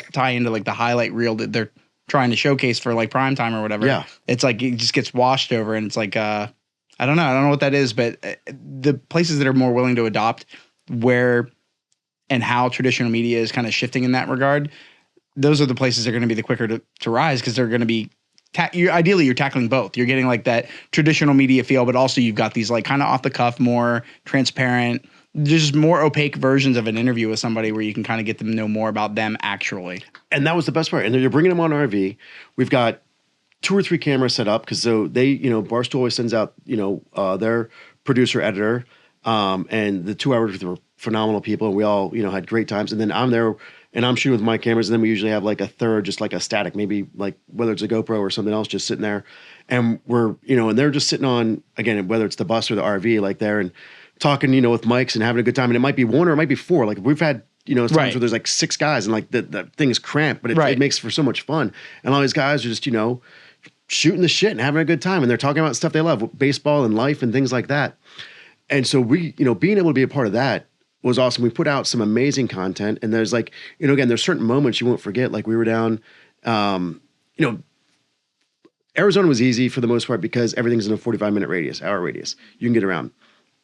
Florida's a logistical nightmare because the Grapefruit League, they're up and down the entire and even across. And they're grids, like, so it's everything. like... So like trying to plan that one out, and that was a lot of what I was doing, helping get, because Dallas and Jared had all these connections. They got, majority of the players that we interviewed and managers and former players and things like that. I ended up, basically coming through with a few things. It's just one of those things. One of my buddies from Tennessee who played baseball at Tennessee is one of the heads of this company called Old Hickory Bats. And it's one of the top bat companies. Nice. So you got like Louisville Slugger, you got Marucci, and you got Old Hickory. Nice. So my buddies with Old Hickory, and a bunch of like the pros use Old Hickory. So I reach out to him, tell him what we're doing, and he, puts me in touch with some other guys or reaches out to them and say, "Are you interested in doing this stuff with Dallas and Jared?" And they're like, "Yeah." And so like it was cool because, because of that connection, I was then able to, make myself even more useful to you added value Dallas to and you Jared. being a Exactly, part of it. exactly. Yep. And it was that's the real move. Is wherever you end up, you need to make yourself an asset, because if you cannot provide or at least showcase the way that you bring value to a team, like it's hard to justify anybody being able to rise up in the ranks underneath that, because it's like what laurels are you trying to rest on? Like I need to see what you bring. Like you need to be able to showcase what value you're going to bring to this team. We had a blast. We were down in Florida, and one of the things we always do when we're doing these things is they call them live ABs, and it's with football bats. And the guys are like, they'd maybe in Walmart and they're doing this stuff and playing, wiffle ball in Walmart or whatever. But we'll go to bars and set up and do these different things, and they'll have other, whether it's just regular patrons or pros, try to hit them. And Jared calls himself, or is known as the Rocket. He's a damn good wiffle ball thrower. I'll give him that. He's a damn good wiffle ball pitcher. And Dallas he's Dallas. The guy was a professional pitcher, so he can do whatever he wants with the wiffle ball too. But the Rocket always taking people on. And so we're in Florida at the Houston Astros camp, and Bregman comes out to where we're at there. I think he's the third baseman. Great guy. First time meeting him. Funny as hell. And we decided to do the live ABs with him. So here we are, and Jared's pitching to him. We're using the bus or the RV, whatever, as the backstop. And I'm down there with my camera, like right below him. And he gets like 2 strikes on him, or like a strike and a foul tip. And because one of the foul tips almost hits me in the head. And I was like, that may have concussed me. Yeah. Because of the speed it's coming out. It's a wiffle ball, but like I'm still 6 feet away. I'm like, that would cause some damage. The whiplash alone of you trying to jerk yourself away from it. And we're in like these rows of cars, like in a field. So like there's, rows of cars. And Dallas is playing like outfield in case he hits one. Oh, he didn't just hit one. He lit one like 2 rows of cars back, put a dent in the ball. And then there's one of the best things I've ever seen. I don't know if he put to Jared or put to the rocket launcher, because he just sent that ball so far. It was hilarious. But like, again, the moments that you remember are some of those. And that one was great. We were with, we ended up going to the All-Star game, and my buddy always brings his kids to every All-Star game. So we're in Cleveland this year doing the All-Star game, and we're doing the live ABs again. And Dallas is pitching. Well, my buddy's got 2 sons that are like, I don't know, at the time, they're probably 12 and 8. And so he's like having fun with them because he can put the ball wherever he wants. So like the one little one's up there, and he like puts the ball like behind him. And he's like, what is going on? Or like above him, just messing with him. And that time our backstop was a porta potty. But his older son got a hold of it and put it on the roof of the bar. Nice. So it was pretty cool to like, have those moments and be able to share stuff like that with friends. Like it's cool because like I'm sure you hear it too, like with what I do and the stories I tell and the people I meet, everyone thinks you got the coolest job in the world, and they forget it's still a job. Yeah. There's a lot that goes into the parts that get to be where you get to feel cool about it. Yeah. And so it's still a job, and you still have to do stuff, and there are parts of the job that do suck. Yeah. But there's also, the good outweighs the bad. And that's one of the things I love about it, is like doing this and being able to share moments with friends. Like, so we were just doing March Madness and we were at Madison Square Garden. And one of my closest friends is a lieutenant in the FDNY. So he's one of New York's bravest. Nice. And, you know, great guy. And, you know, if I can share something with people that might not have this opportunity, I love doing that. So I brought my buddy to MSG and was able to, you know, get him onto the floor. And it was, you know, let's see here. So it was the Elite 8 game.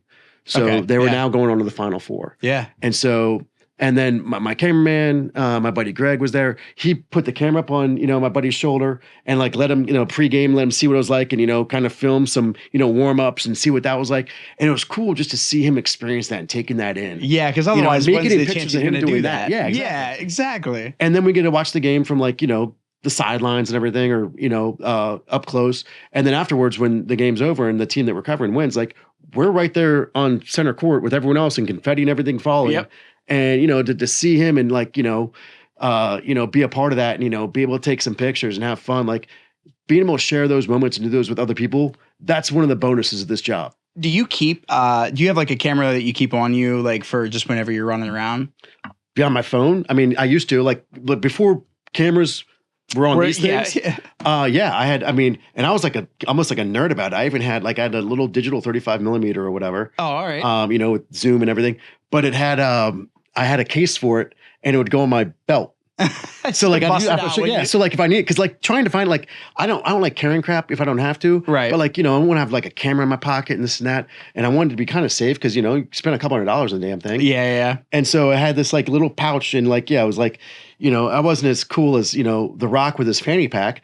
Right. But I had like that little camera. And so I like, it was funny. I actually found that recently and went through it and found all these like amazing photos. And I've got 2 different ones and like cards and stuff. And then even before that, I had, you know, when you had to take stuff to actually get developed. Yeah. And I got moments from those things and between photos, and I have, you know, like a milk box full of credentials from, you know, various events I've been a part of. Yeah. And the lanyards and everything. Yeah, and all these different things. And, you know, you go through them and some are like, you're like, why did I keep that one? And you're like, I don't know, but it did.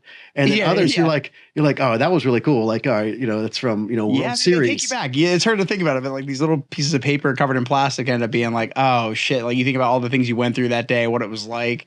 And I want to do something with them to showcase them. Like, I'm trying to figure out how, like, you know, if line a fucking wall. Yeah, exactly. But then, like, if you move, it's gone. Right, so I got to figure out a way to like frame it or do something cool and create like, you know, some kind of awesome montage with like some of these, at least the ones that are really special and also the ones that are really cheesy. So that way, when people are looking, they're like, got a category. Wait, what?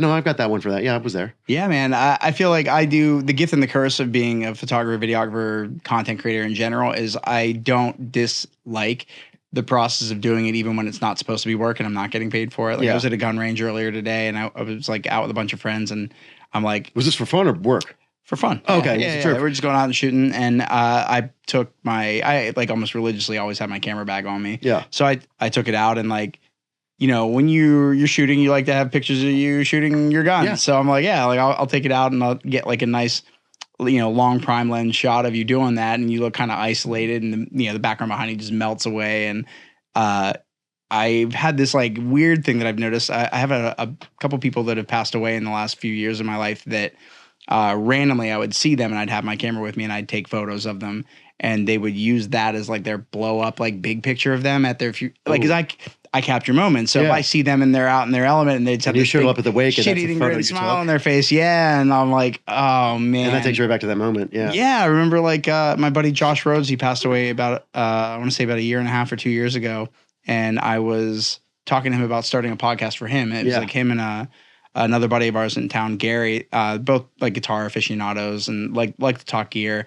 And they had talked about like, you know, just getting together and having a podcast talking about gear. I was like, yeah, there's a market for that, certainly. Yeah. So I was like, yeah, like you should also think about, and so the producer brain of me was like, you know what you should also do is be looking at the talent and the roster of people that are coming into the Bryce Jordan Center or playing into the venues locally, reach out to their publicists and see if you can catch them for an hour to, you know, this guitar player or this guy or whatever, and get them to come in and talk about their gear. Because 9 times out of 10, if you're a musician and you're a guitar player, you are either an extreme gearhead or you don't care at all. You plug into what you plug into and you got a thing that works for you and you're happy about it. But if you're one of the gearheads and you want to talk about it it's like there's a lot of value in that. So we started talking about setting that off, and I'd snapped the photo probably in the fall before we had this conversation.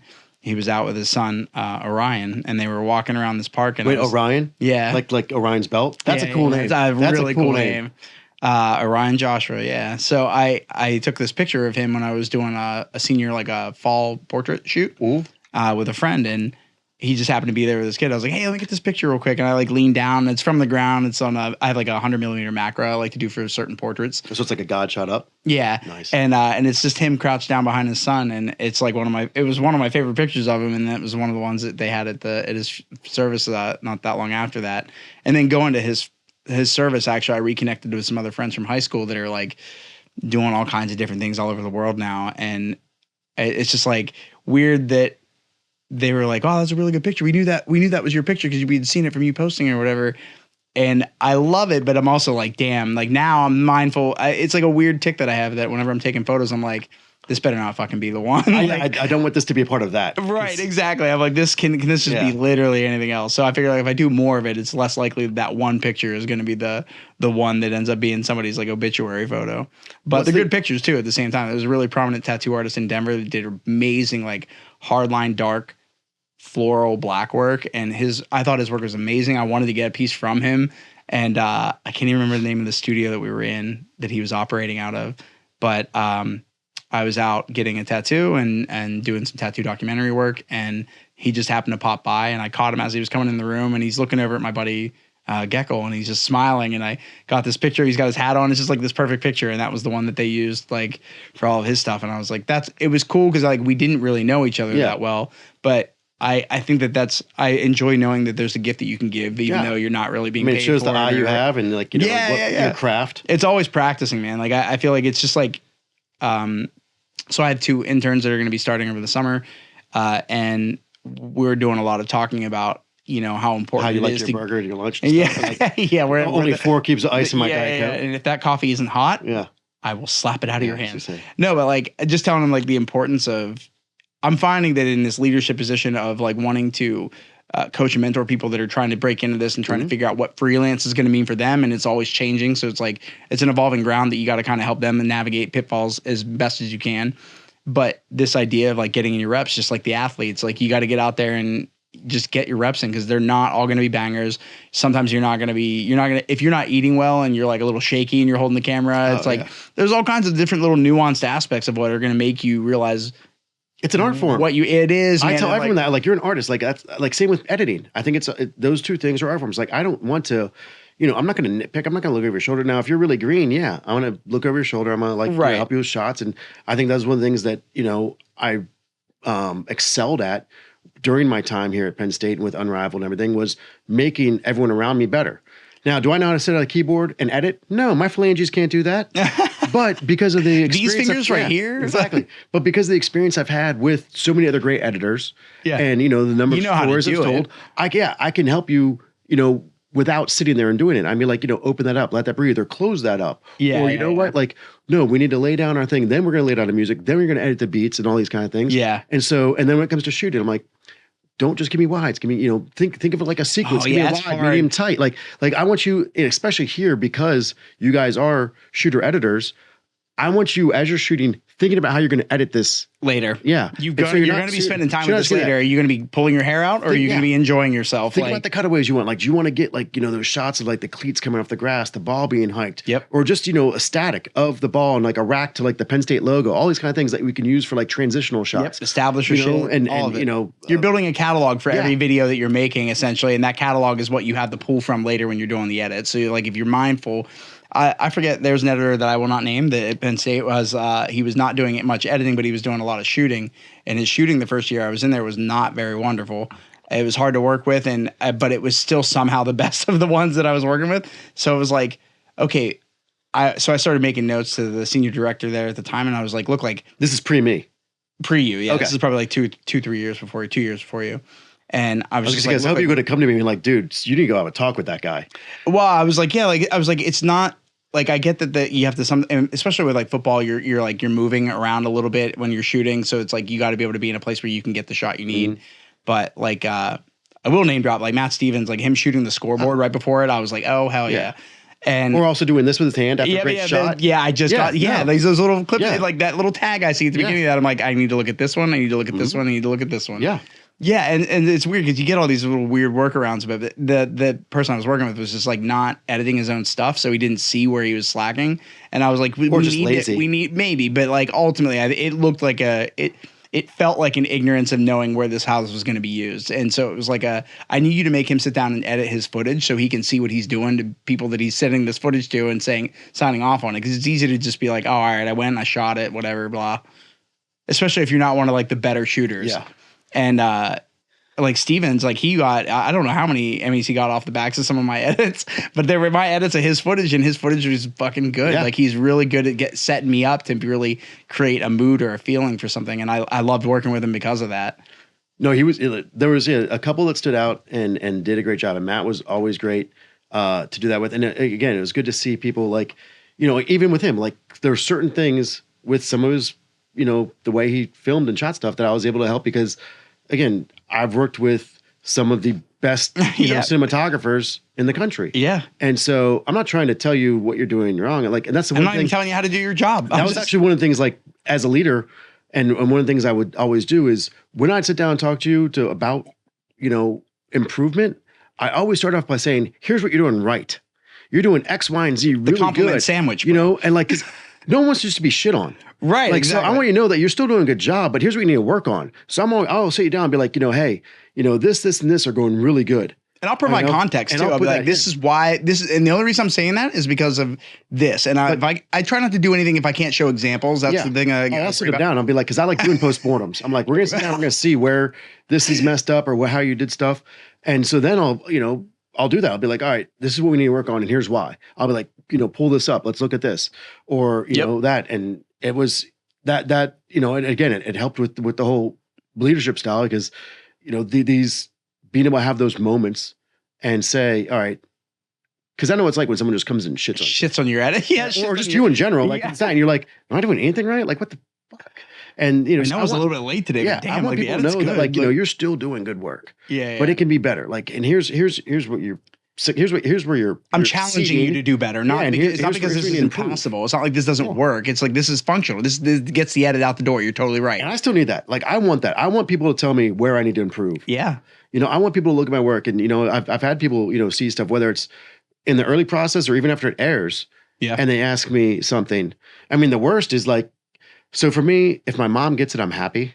Like, but when my mom asks me questions, test is second to none. Like if I can send her that, I don't even Dropbox them. I airdrop it to my phone and then send it to them so they actually get it instead of like them trying to watch it compressed on the Dropbox browser. My mom doesn't see it till it airs. Oh, okay. So I'm like, then I'll get like a text or a phone call. I really liked it, but what about this? I'm like, oh shit, she asked a question. Like that means I didn't do something right. Yeah, I didn't catch she's something. Curious about this, and 70% of the time it's like something that's like really fringe, and I'm like, okay, but then there's 30% that's a style choice, Mom. Yeah, and I'm like, all right, damn, I may have, I missed that. Like I should have told that part better, but again, so Mom didn't have that question. That tunnel vision, you get too close to it sometimes. It's hard to pick those. Sometimes it's hard to pick some of those little. Sometimes I'm like, hey, that's also his fault. He didn't pick up on that either. Like my boss is like, yeah. Because a lot of the stuff, especially ESPN, it goes through layers of people. Yep. And legal and everything. Yeah, and then like all your executive producer, senior producer, all these other people, and and then you get the phone call from Mom, and like, I didn't quite understand, or what happened there. And I'm like, damn it. Oh shit, yeah, context. So yeah, but when if Mom gets it and is happy, then I'm happy. And then there's those stories that Mom really likes that are good. Like she loves it when I tell the heartwarming and pull your heartstrings and human interest stories. Yeah. She'll because it humanizes the project that you're working on. She'll brag about those all day long. And then there's the other ones there. She's like, I don't want you doing that again. So you know what's so fitting about this? We're hyping up our moms right before Mother's Day. Exactly. Yeah, that's so great. Yeah. This is going to be the Mother's Day episode. I love it. So I did a story where I had to go undercover. And I wanted you to tell this story. So I was in Texas going undercover for and I had a confidential informant, a CI. It's funny because you learn these things. I'm like, oh yeah, me and my CI. Like, what's a CI? I'm like, confidential informant. Like I feel cool now that I can. I'm gonna tag. Yeah. And so we're doing this story, and I don't want to give too much of it away because, I was undercover and I was in, you know, a precarious situation. And I'm wearing a hidden camera that's like a button on my shirt. Okay. So I practiced with this for like a few days.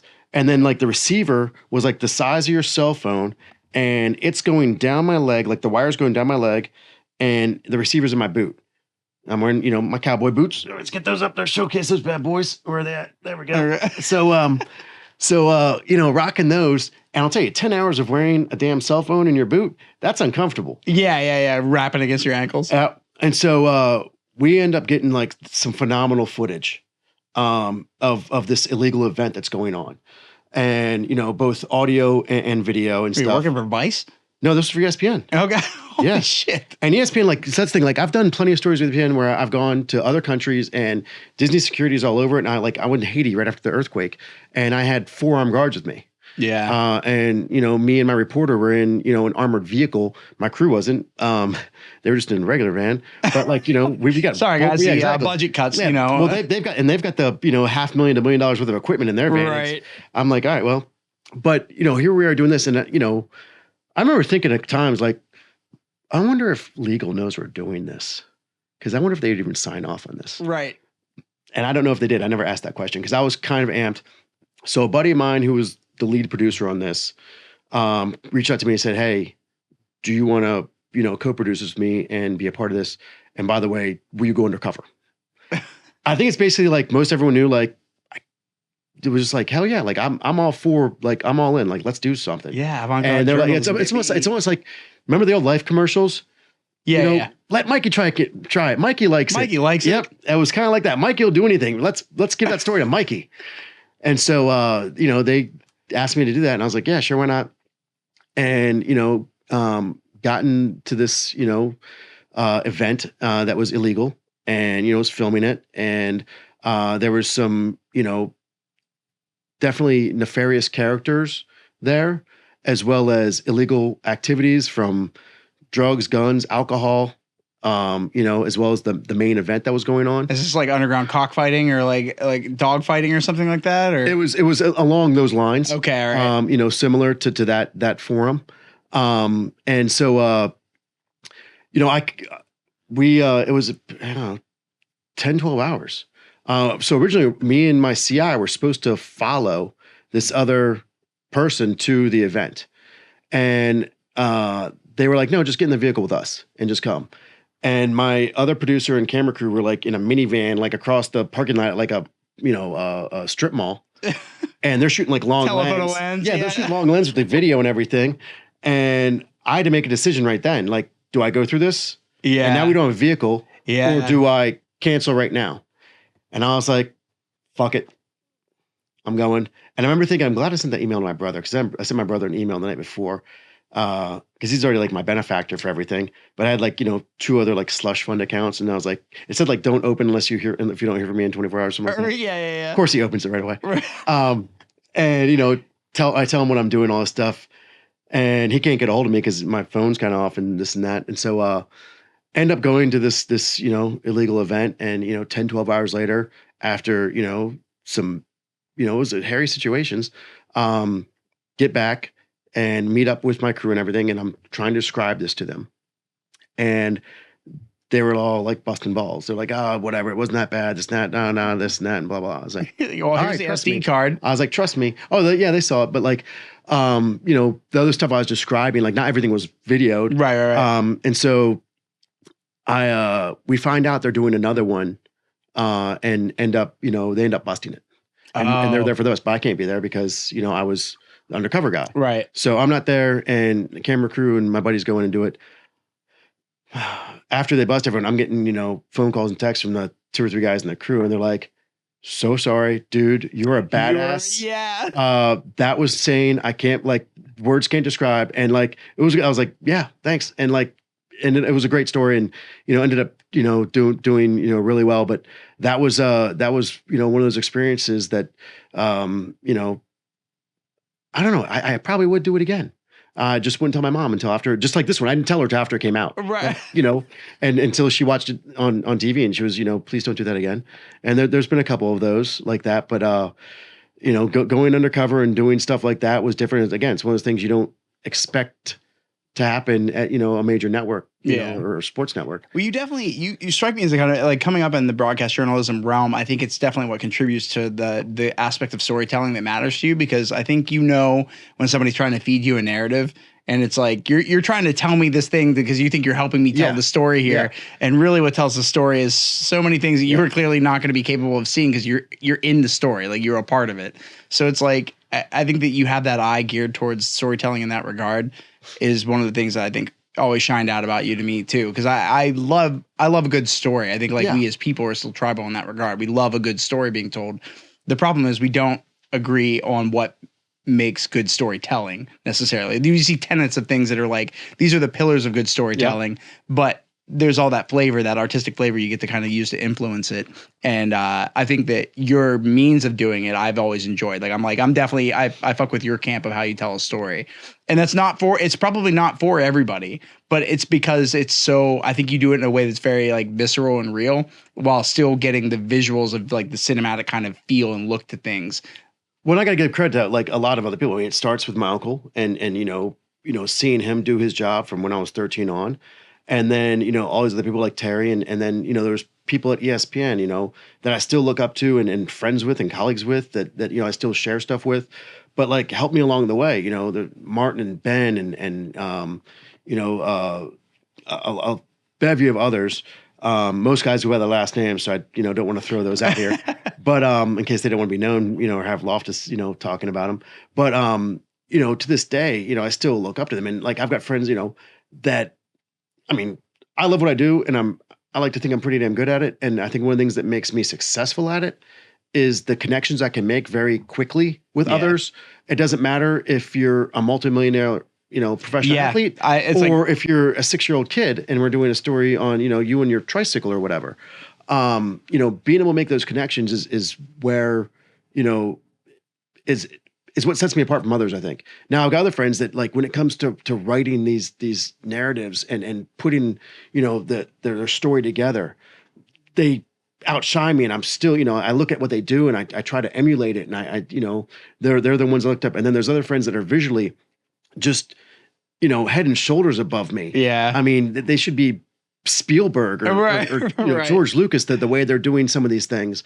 And again, I still look up to them and see what they do. And part of the reason I watch all these other, documentaries and films is to get other ideas for when I'm shooting my next thing. It's funny, you're talking about the guitar stuff.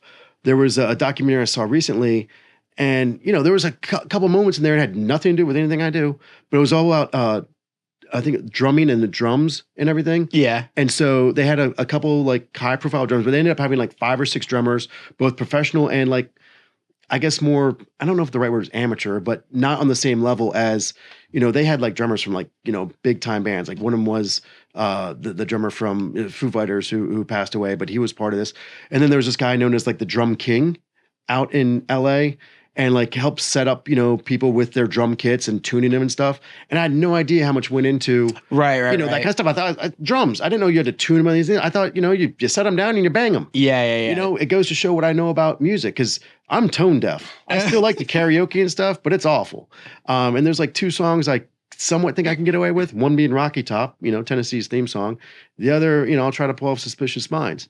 But you gotta have the one vague one. I got, but like I am tone deaf. I know nothing about, like, I love music. My ears, I love music. Yeah. But I don't know because I've never been able to play an instrument. So seeing this doc and learning about, drums that in depth and learning about this guy who's known as like the drum doctor was so cool. And then like all these other docs I watch, like I've been watching a lot of music docs lately because I'm kind of working on my own for the last 2 years or 3 years. I really like. Do you watch Get Back at all on HBO? The Beatles one. Oh, that one I want to. I've not seen that. It's very different. It's very long, very slow. Okay. But if you're interested in music and you're interested in, is it a multi-part series or is it just yeah, it's a multiple episode series. But it's good in that it really kind of like you're watching like the underpinnings of these songs, like the births of some of the biggest Beatles songs as they're happening in real time, just like fucking around, just strumming a thing, getting a chord, maybe shifting this chord to this chord, humming this melody, just kind of get back.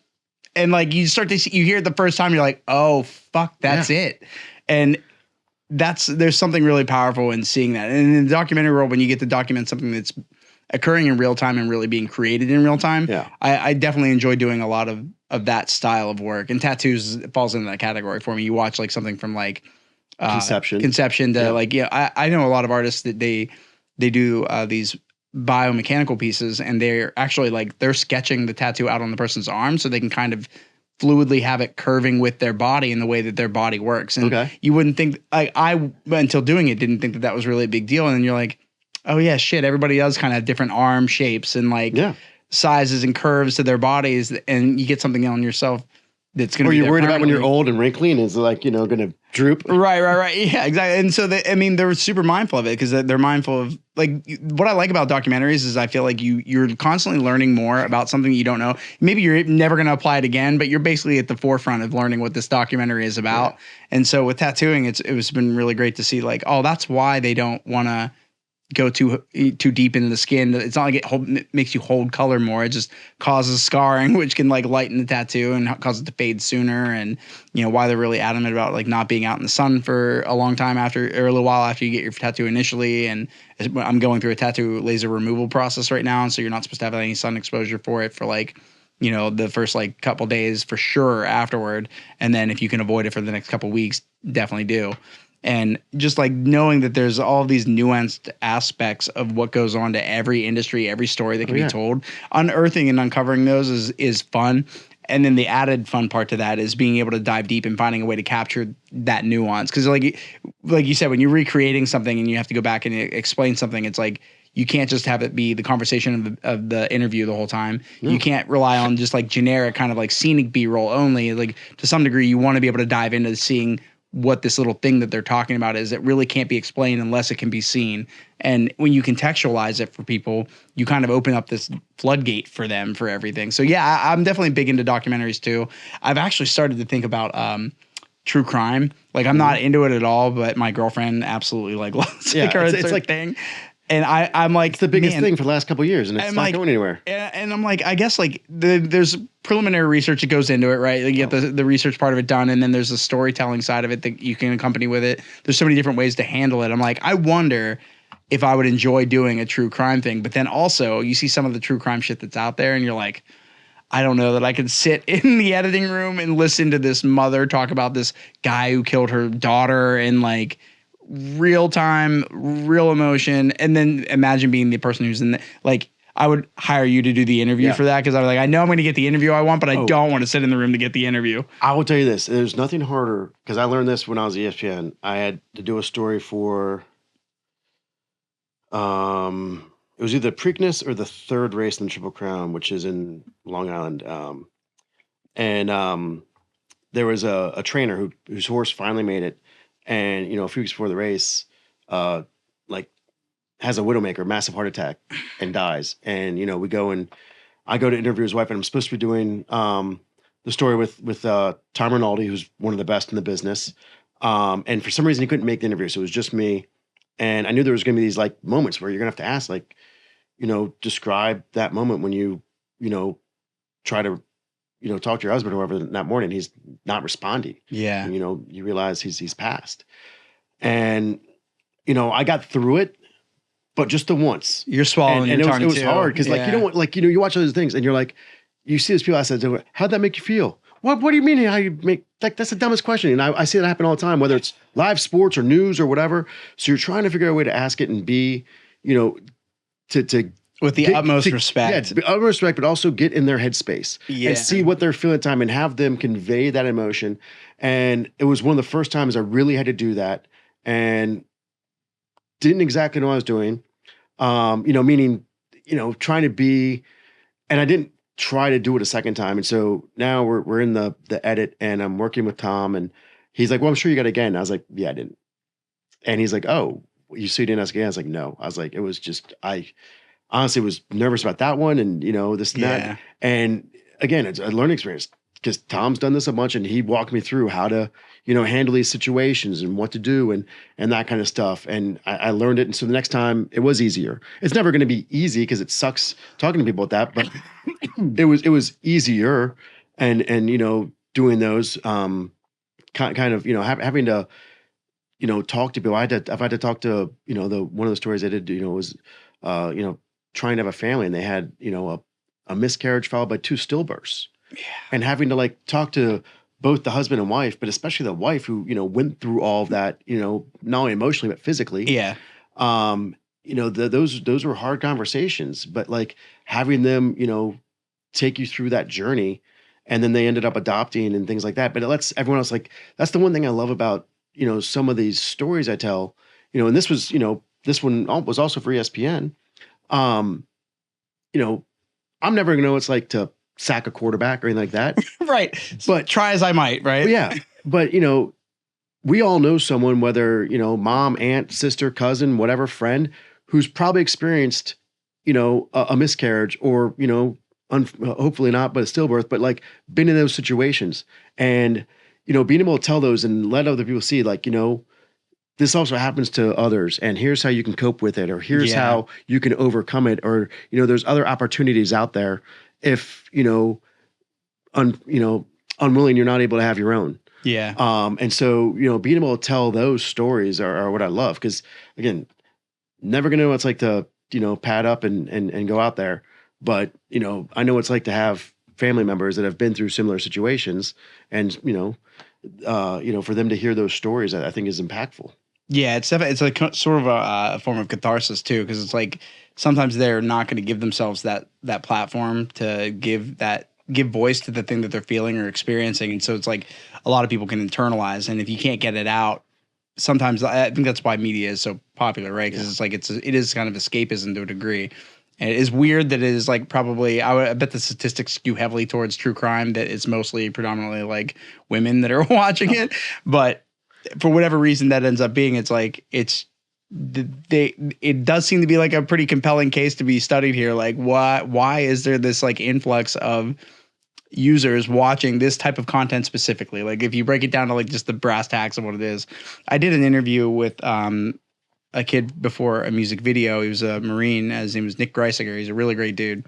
And we were doing this video, and the stream revenue from it, we were donating to Mission 22 for veteran suicide.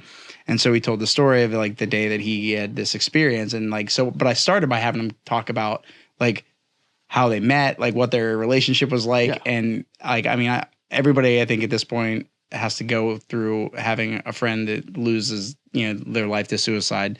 And if they don't, awesome for them. But for the people that do, I think it kind of like touches you in a very different way that kind of lingers and sticks with you for a long time. And with this particular one, I had one that I had been kind of carrying with me for probably the past 8 years prior to that.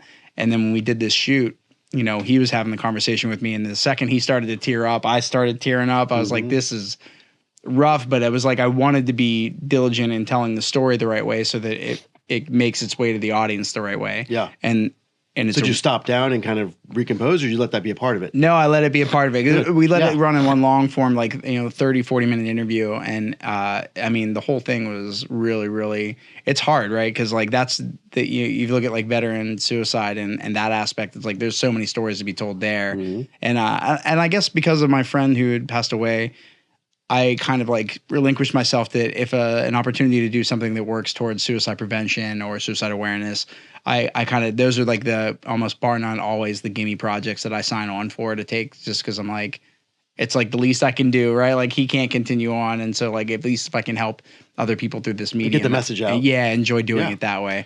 And it's just weird. Like that it is funny to think that like you in cultivating who you are as this producer, storyteller, just awesome all around, like TV, film, not editor because you're not an editor. I mean, I'm not an editor. I can't do what you do on a computer.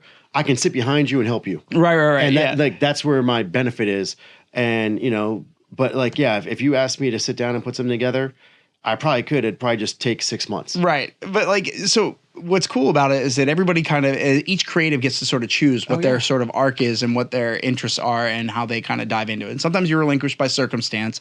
That's the only way you can kind of get into a project, and you need to do something to kind of push yourself out of your comfort zone and try a new thing.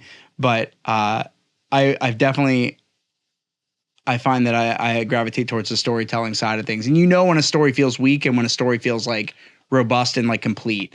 And you do a good job of telling complete stories that really kind of bring in the extra bells and whistles around the edges, that like the fringe details that maybe don't seem like they're as important. But if you can tie them into this main like underbelly of what is the entire actual narrative, you're like, yeah, all that stuff was important actually. Well, that's one of the things. When you were doing this story with your buddy and you guys both broke down, did you know going into it that there was a good chance of that happening? I try not. It's hard for me sometimes when I'm doing something like that because I feel like I'm so fixated on I got to get the lights up and this has got to be running. I'm thinking technically, and then when I sit down and I'm starting to do it, again, I've given myself questions that I want to ask to kind of elicit the responses I'm looking for. Yep. But I hadn't really sat down and given. I've started long since then to sit back and give myself a minute or two to be like, okay, these are the things we're going to be talking about. Like, am I mentally steeled to deal with what we're going to hear here and how this is going to go? And I definitely did not. So we met, like muzzled through it. We like got through the whole interview and it was definitely great. But yeah, that aspect of like that little mental prep that I could have benefited from using before I did it, I did not. And it was hard, but also I think it kind of kept it real. But those moments, they keep them real. And I'll tell you this, like another learning aspect I had was when I'm with a reporter, like sometimes reporters are great and they get more stuff out and they're phenomenal what they do and they ask great follow-up questions or whatever it is. But every so often, especially they're green, and I've learned now to have these talks. If I know we're going to have a moment where I think something could happen, whether it could be, emotional and they're going to, lose their shit and cry, or they're going to lose their shit and get up and leave. Right. Like, that's also a possibility. When you have to ask hard questions, be ready for those. And you have to, plan your questions out accordingly. Like, especially if you think this is going to be contentious and there's a chance they do not bury it at the front. they pull this off and walk. Make sure you get 90% of the other stuff you need ahead of time. But I remember working with a reporter and, we get to this, we're talking to this guy and actually out of nowhere, I wasn't even expecting the interview subject to, kind of lose his shit and start crying. And it was a good moment. And instead of letting it breathe and happen and just taking a breath, the, reporter who was kind of green was like, okay, no, it's okay. We can take it. I was like, you son of a bitch. Yeah. I'm like, so it was like 2 seconds in. I would have let it carry for another 15 because I would have been able. I'm not going to let that air the entire time. Right. But I want this to breathe. You want the buffer. Thing, and I want to see if he comes back and composes himself. Yeah. Do we go because to that the moment second coming shot? back in is great. Yeah. And so we didn't like it. And I remember, and my cameraman and I, we both looked at it. We're like, motherfucker. Yeah. Like we were pissed. And like, so as soon as the next, I can't remember if that was digital or tape. That was digital. But like after the interview, I pulled him aside. I was like, you've got a lot to learn. Yeah. And like here I'm telling, however this guy, is accomplishing it. I was like, you don't no, you got to let this stuff happen. And so like one of the ones for me, and again, when these are happen, when I went to Haiti right after the earthquake in 2010 and did a story on the under 17 women's national team. Okay. So they, are playing in the CONCACAF Cup to try to make the under 17 World Cup. So the CONCACAF Cup is like U.S., Panama, Costa Rica, like all these, North and Central America and, Caribbean countries. And, during the earthquake happened, I don't know, 10 days, 2 weeks before, they were supposed to be there. And coach dies. Their head coach dies in the earthquake. He was at the Federation building and the building collapses. Because, they don't have OSHA there. Their laws for building stuff aren't quite the same as ours or standards. And the girls happen to be in the stadium, which is open air. So even though everything's shaking and stuff is like breaking, there's nothing falling on them. So they were safe. Yeah. A couple of the girls lost their entire families. A lot lost their entire homes, this and that. And so... And they're still competing. Mm-hmm. And they have to decide if they're going to go on and play in this tournament or if they're going to call it quits. They decide to go on. The assistant coach takes over. And then Panama comes out of nowhere, another country that's playing the tournament, and invites them over, gives them like dorms to stay in and facilities to practice at, food, clothing, like all this stuff. Hell yeah. So for like... That's a great story, man. That was like awesome. That's like you hope that you get a story that good to tell. And so like 10 days, 2 weeks before, so we were there for like 4 or 5 of the days. we don't need to be the entire time. We're there for like the last 5 days of their training in Panama when they were there. And then we went with them to Costa Rica where the tournament was. And so, but like the seeing that camaraderie and seeing how sports can bring people together. And again, they don't speak the same language. Yeah. Haitian Creole, man, that stuff's confusing. Thank God I had a great translator. And then you got, Panama and Costa Rica, it's mainly Spanish and everything. But, you see them. And then like the last night before both teams went to Costa Rica for the actual tournament, they had a big, like, almost like a banquet. Both teams got together. They, ate together. They were, having fun and this, that, and they knew they were going to most likely compete against each other in a couple of days. So go over to Costa Rica for the tournament, and their first game for Haiti is against the United States. And U.S. women just crush in soccer. I mean, we are, we're the standard. Yeah.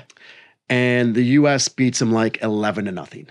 I mean, and it's not like they're trying to put a hurt on, but like it's also hard to pull back. You play the way you play, like, and you don't want that either. And the coach, like I look at and I've looked at it like they weren't, they were playing the game, and that's it. Like it's hard to pull back, and like you got an opportunity, you're gonna shoot the ball. Yeah. And so they win 11-0, and as both teams are doing the high fives, the goalkeeper Colby is like on her butt, like her knees up, hands in her face, and just sobbing. She feels like you let down the team, the coaches, her country, all these things. Right. And the U.S. goalkeeper, this girl Brienne, sees this and comes over and lifts her up and hugs her. And then the entire U.S. team, 18 girls or whatever, it's 15, however many girls are on the team, are embracing this girl. It is one of the most. You're tearing up. I'm tearing up right now. It is. It's one of the most emotional things I've ever shot. And I'm filming it. My cameraman's filming it, and like it was one of the most emotional moments I think I've ever shot and been a part of in my career. And then it's hard to explain because you're not there, right? And especially for people that if you haven't seen the story, it's a great one. It's on YouTube. But the best way to describe it is most people have seen the movie Rudy. Yeah. The end of Rudy gets carried off by Notre Dame. Right. Imagine if the other team carried Rudy off. Right. Like that's the best way to describe it. Yeah. And then on top of that, this girl Brienne, the goalkeeper, yes, she comes back to the States. She then sees the piece and learns that some of these girls now have no families. Right. All this stuff because we go back to Haiti with them. And so actually, after they lose their third game, they're out of the tournament now. Yeah. And I'm interviewing the coach. And, my translator's behind me and it's just me. And like, we're at like a picnic table and my hand's like a tripod and I'm holding the camera and everything and filming and, talking to him and being translated everything. And I said, where do the girls go now? And the coach loses his shit. He's crying and this and that and takes him like 30 or 40 seconds to compose himself. I just be quiet. Let it go. I look back at my guy and I'm giving him kind of like that. Didn't have to worry about another cameraman because I was the cameraman. But didn't want my translator to, kind of mess up the moment. Right. And, finally the coach composed himself. He's like, I don't know. They've got nothing to go home to. And it was like one of the most powerful, again, probably the second most powerful moment. And then we go back to Haiti with them. We see where these girls are. One of them, most of them had no homes to go home to or like the rubble and stuff. Right. One was, in this town called Cito Soleil, which is probably the poorest town in the Western Hemisphere. Literally raw sewage and stuff is running through the streets by it. It was so unsafe that like my guards, we had armed guards there. Like I said, we had 4 armed guards. After being there for like 15, 20 minutes, they were like, we need to go. They're like mounting up against us. Like they're going to come. Cause I also wanted to make sure I didn't want guys walking around like ARs. Like, so all my security looked like photogs. They had like the photog vest. And I told them, listen, whatever you have on you, conceal and carry as best you can. Like, but I don't want have whatever you need in your vehicles. Right. So like your ARs, your shotguns, whatever else, but like they had handguns and stuff on them and clips, but like I didn't want to scare people. I wanted people to be comfortable. So we're the girls. Right. And so, we had all these talks lead into it, with how we were going to handle these situations. And I'm like, all right, how much more time do we have? And like, we'd already been there like 15 minutes. He's like, we've been here 20 minutes too long. I'm like, wait, we've only been, okay, yeah, all right. Oh, I see what you're saying. Yeah, Yes, like, yes. So we're gonna mount up and go. So we got our last shot and rolled out because I'm not gonna. Yeah, not trying to do the standoff. I listen to you. This is your neighborhood. And one of the girls, her family was killed, And so we're there, and we're interviewing her in front of her home. We're like, where are your parents? And she was actually able to speak, decent English. And she's like, they're dead in the house. And again, you finish that story. And she was living in this like tent city, like inside another stadium or something, like literally surrounded by like sheets, like stuff that is, less fabric than this.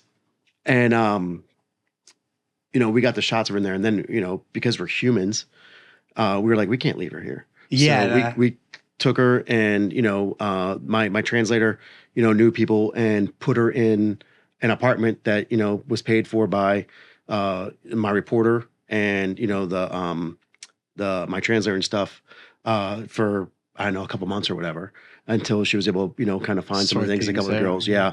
And get, into something else. And we got, the outcry we got from that and, people, how can we adopt her or adopt other people in this, that, and Haiti shut down all adoption and all this stuff.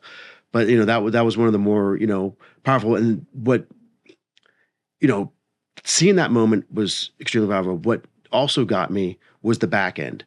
So here we are after, 5-6 days with them in Haiti and seeing everything going through and all this stuff. I get on a plane, and where do I go? Back home. I go back home to Connecticut, and I got a house. Yeah. I got a bed. I got a roof. And I've got food. I've got friends. I got family. Like, no one's missing. And it was weird because, like, I, developed, like, a connection with this whole group and everything. And so did my reporter, so did our camera people and everyone. And, for me, I remember just being like, I felt guilty. Yeah, because you just because you came home. Yeah. And it was one of the times, it's, funny, it was probably the first time that I'd ever been asked to do something outside of ESPN. So I get a phone call from, I don't know if this is the right name. I think it's like Richard Diedrich. I'll have to look it up. But basically, there's a guy on Sports Illustrated that kind of rates the best stuff out there in sports every month or whatever, and then an end of year thing. And so I get this phone call from this guy. He goes, hey, I'd like to talk to you about this. I was like, yeah, I can't. Because ESPN also had like a strict policy about not talking to others because someone messed it up for everyone else, a bunch of years ago when he said something off cuff or whatever, and it went crazy. And this was before stuff went viral. So I was like, listen, I can't speak to you about that. I was like, if you need to talk to anyone, please reach out to those channels, Andy Tennant or whoever at E60.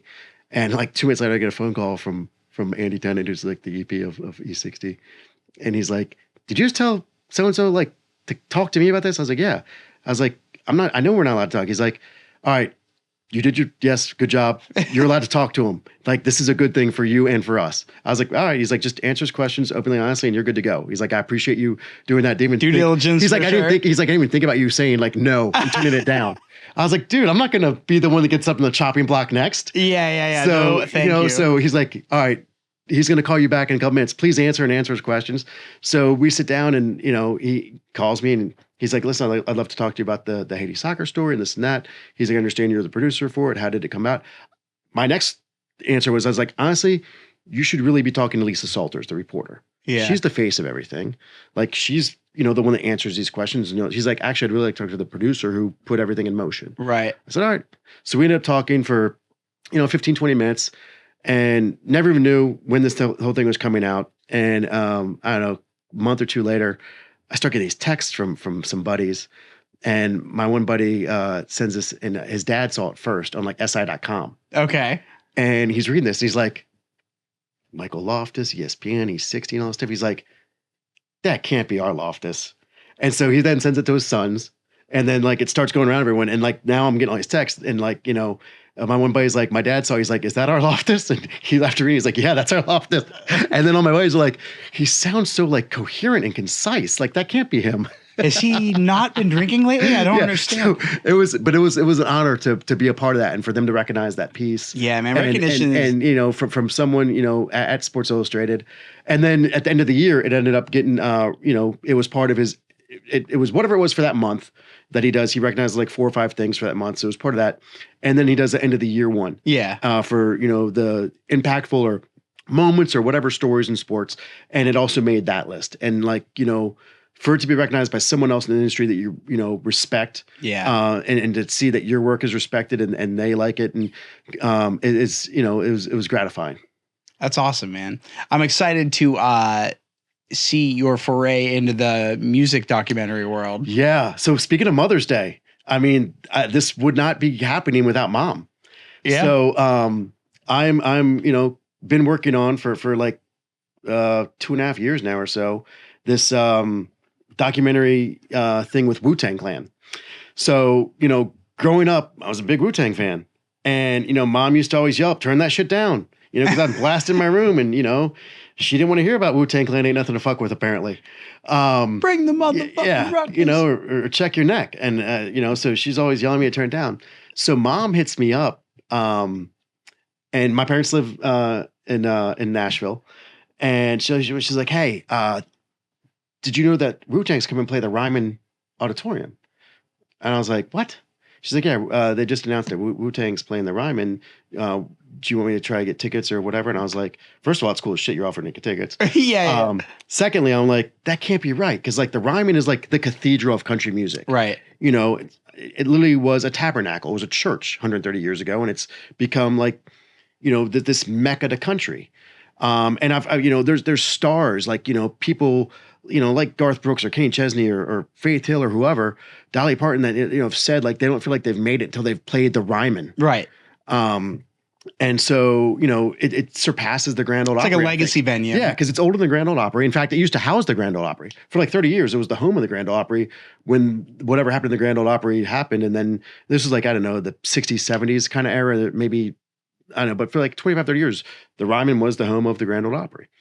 And so, she tells me, and so I start doing my research, and sure enough, Wu-Tang's playing the Ryman. I'm like, all right, that can't be. Like, how? All right. So then I started like, how many other rap hip hop groups have done this? None. Like Nelly did it, like played a song with Florida Georgia Line, but like came out for like one song. Right. Like, he didn't headline it. Right. So Wu-Tang's going to be like the headliner. And I remember thinking, wow, like that's the first like hip hop show. And you're going all in. You're not bringing in Nelly or Will Smith, like, kind of bubblegummy, like let's appease all Wu-Tang. audiences.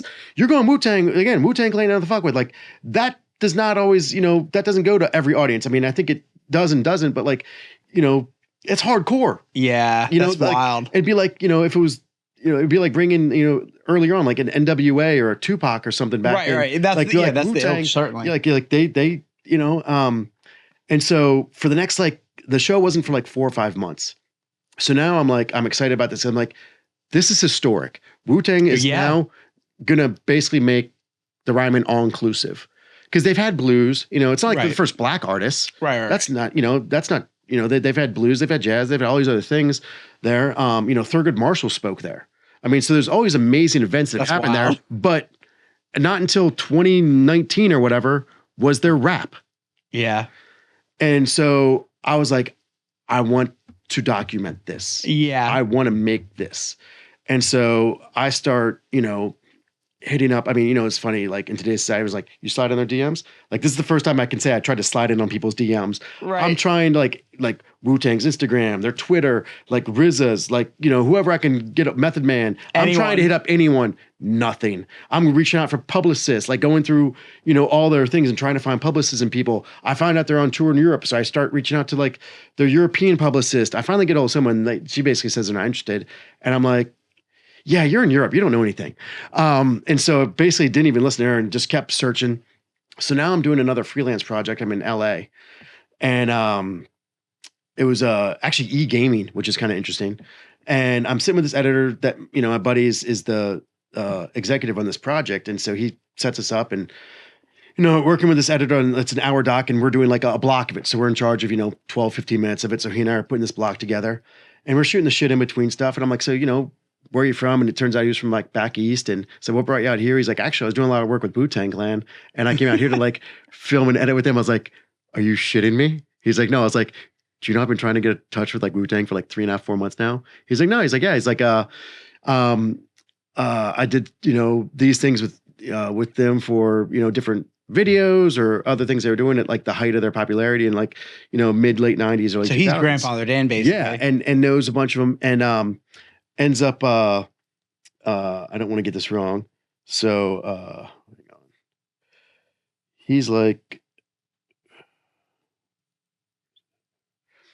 He's buddies with Prodigal Son. So Prodigal Son is one of the outliers of Wu-Tang. Okay. All right. He's got his own albums and stuff. He's, I don't know, a cousin or something of RZA or I think it's RZA or one of the other members. So he puts me in touch and gives me Prodigal's number. I reach out to Prodigal. Prodigal happens to also be in LA. So we end up talking. I'm like, hey, I'm here. Can we meet? I'd love to take you to lunch or something. Right. Just go to lunch. Talk your ear off for a second. And yeah, let him know what I'm trying to do. Right. He's like, all right, yeah. He's like, I'm digging it. He liked me. And, he's like, the guy you need to talk to is Power. I was like, all right, who's Power? Like, no one has a real name. No. And so I was like, who's Power? Well, Power is like the unofficial head. Like, have you seen the Hulu documentary, like the Hulu series that RZA is doing? No. I've seen it pop up. I haven't watched it. Like, Power's a part of that. Like, you hear his name and you see how he's this figurehead with Wu-Tang. So he's like the business figurehead, like the money man. Like, he's not on stage, doesn't rap or any of that, or at least not that I've seen. He's keeping it together. Yep. And doing all these things, behind the scenes for them. So he's going to put me in touch with Power. Doesn't want to just give me Power's number. And again, they're still on the European tour. Right. So he reached out. So now, like, it's annoying. I'm surprised Prodigal didn't block me or, tell me just to go to hell. But like, I'm every 5 days or so. Shooting a follow-up. Calling, texting. Knocking on that door. Because we're getting closer and closer to this. To the deadline. Yeah. And to the it's show. Like, it was like their third or fourth show in the U.S. And yeah, so it's early on in it too. Mm-hmm. And they're coming off a Euro tour. So in musician terms, like they've got their touring legs on them at that point. Oh, yeah. Like it's going to be a great show. Yeah. And again, I'm hoping they know they're the first ones there. So I am in California. It's the day before the show. I've got tickets to it. It's the day before the show. And I've already reached out to friends of mine that have a production house in Nashville. And let them know what I'm trying to do. And they're like, all right, we will give you crews for this. And basically we like it and we're going to do it kind of pro bono. Again, friendships. Right. They think it's a great idea. They're going to be, and if things go well, it's going to be they're going to also be a documentary. We're partnering together. So they're now vested in it with me. Yeah. So, we're contracted up and we're partnered together and we both own this material now. Cool. And they gave me, 3 Aries. Nice. The camera guys. I had a guy on the soundboard, and then I had like my, what do I got? Like the A7 III. So, but I'm busy producing and doing that. They had another guy. He must have taken 1,000 photos, like of the performance, the crowd, everything. I mean, hell yeah. So the 2.5 hour show, we got covered 2 angles on stage, 1 high angle, and photos galore. Plus, I've got the soundboard. Yeah. So I've got the clean of everything. Yep. And so. It's the day before the show. I'm in LA. No, I'm in San Jose. Doing a shoot with Brandy Chastain. Do you remember who she is? No.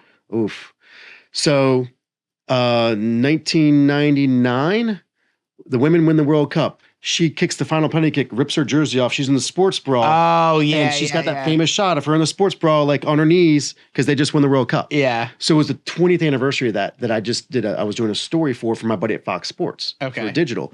And it was supposed to be like a 2-minute story. Well, Brandon and I ended up having like a great rapport. So it ended up becoming like an 8-minute thing. Piece. Now a little more time we want to do it. But so right before I sit down to do the interview with Brandy, Prodigal either calls me or texts me and says, you're going to get a call from this number. It's Power.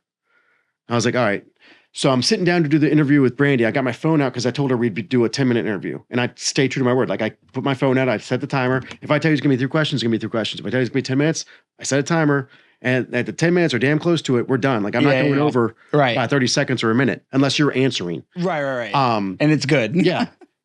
But like literally my second question and my phone goes off and it's Power. It's that number. I was like, and I can't take it. You couldn't take it? No, I'm not going to tell Brandy to stop. Like I'm in the middle of an interview. So I was like, all right, I let it go to voicemail. And like, I don't know if it was divine intervention or what, but like literally 3 minutes later, we're at a soccer field. She's coaching her youth team. We're at a soccer field at like a high school or something. The fire alarm starts going off at the school. It's like a Saturday. And so like we can't continue the interview anyway. Right. Yeah. So, and she's got to start coaching in like another 10 minutes because they can play the game with that. And she's like, hey, can you come meet me? Because she's also a coach at college. Can you come meet me at Santa Clara, I think is where she coaches. So, I'm like, okay. I was like, now I can call power. So I get done, we pack everything up, figure out what time we're going to meet at Santa Clara. I call power back. We're talking. He's like, yeah, I think it's a great thing. We're all in, blah, blah, blah. We'll meet you there tomorrow. I said, cool. I'm going to be flying in. I'll have my crew there. We'll stay in touch. We talk like one or two more times. Go and finish the interview with Brandy. Then I fly to... You in Nashville? No, I flew into Charlotte. Then I had to go from Charlotte to Nashville, but I think I flew. I didn't drive. And I remember I went and slept at my parents' house for like 2 hours because I was on a red eye. The kip. Oh yeah, and then I went and met my crew at the Ryman. And here's the thing: I didn't even have a chance to call the Ryman yet. They had no idea we were coming or what was going on. Oh, okay. Like we just showed up. And the good thing is, the guys I'm working with, they've done a lot of stuff there, so they knew what entrance to go in. So they like. No one at the Ryman questioned us. Nothing disruptive. Yeah, it looked like we weren't coming in the front door with a bunch of equipment. Like they knew what door to go in. We have everything set up out of the way. Yep. And then as we're filming, like someone was probably like, "Why are there video cameras here?" So then I'd explain stuff and tell them what we're doing and that we're with Wu-Tang with permission. Yeah. And then they're like, "Well, what about permission from us?" I'm like, "Can we get that now?" And so glad you mentioned. Let me just slide this paper across the desk. I had to sign stuff for them. They had to sign stuff for me. But the other thing, this was during CMA Fest. Oh, so it's already fucking busy. So CMA Fest is like, for people who don't know, it's a week-long country music festival, maybe 2 weeks now. But, all these people come in from all over the world to check out, artists are playing at various venues all over. And like major artists. Yeah. And smaller ones too. But yeah, major artists. And every night it's like the country South by Southwest. Yes. But for some reason on Saturday night, it's Wu-Tang at the Ryman when it should be, Leanne Rhymes or Kenny Chesney or Garth Brooks. Yeah, it should be somewhere, Eric Church. Right. But it's Wu-Tang on the last Saturday, like the last night of CMA Fest is playing the Ryman. That's amazing. So we go down and we're getting all these shots on Broadway's the main strip there in Nashville. And so we're getting all these shots of like all these country music fans and stuff. And now the line's starting to form around the Ryman. Right. And, it's this amazing mix of people. Right. Like old, young, black, white, whatever it is. It's just this amazing mix. One that, I remember thinking like, I wonder when the last time the Ryman had this kind of mix at it. Right. In demographic and people that are attending for sure. 100%. I mean, there was a woman that was probably 65, 70 years old that like we got her doing a local television interview where she's saying what a Wu-Tang fan she is and even says Wu-Tang Clan ain't nothing to fuck with. That's amazing. I mean, it was hilarious. And like we got her, doing that from the side. And I, did Man on Street interviews with all these people about, what this meant and all this stuff. And then, Wu-Tang arrives and, finally meet Power and the rest of the band and the guys. And then we set up in the green room and I sit down and do interviews with the guys pre-show, like 4 or 5 of them. Right. And Power. And then, Power and I sit down and do like a long one.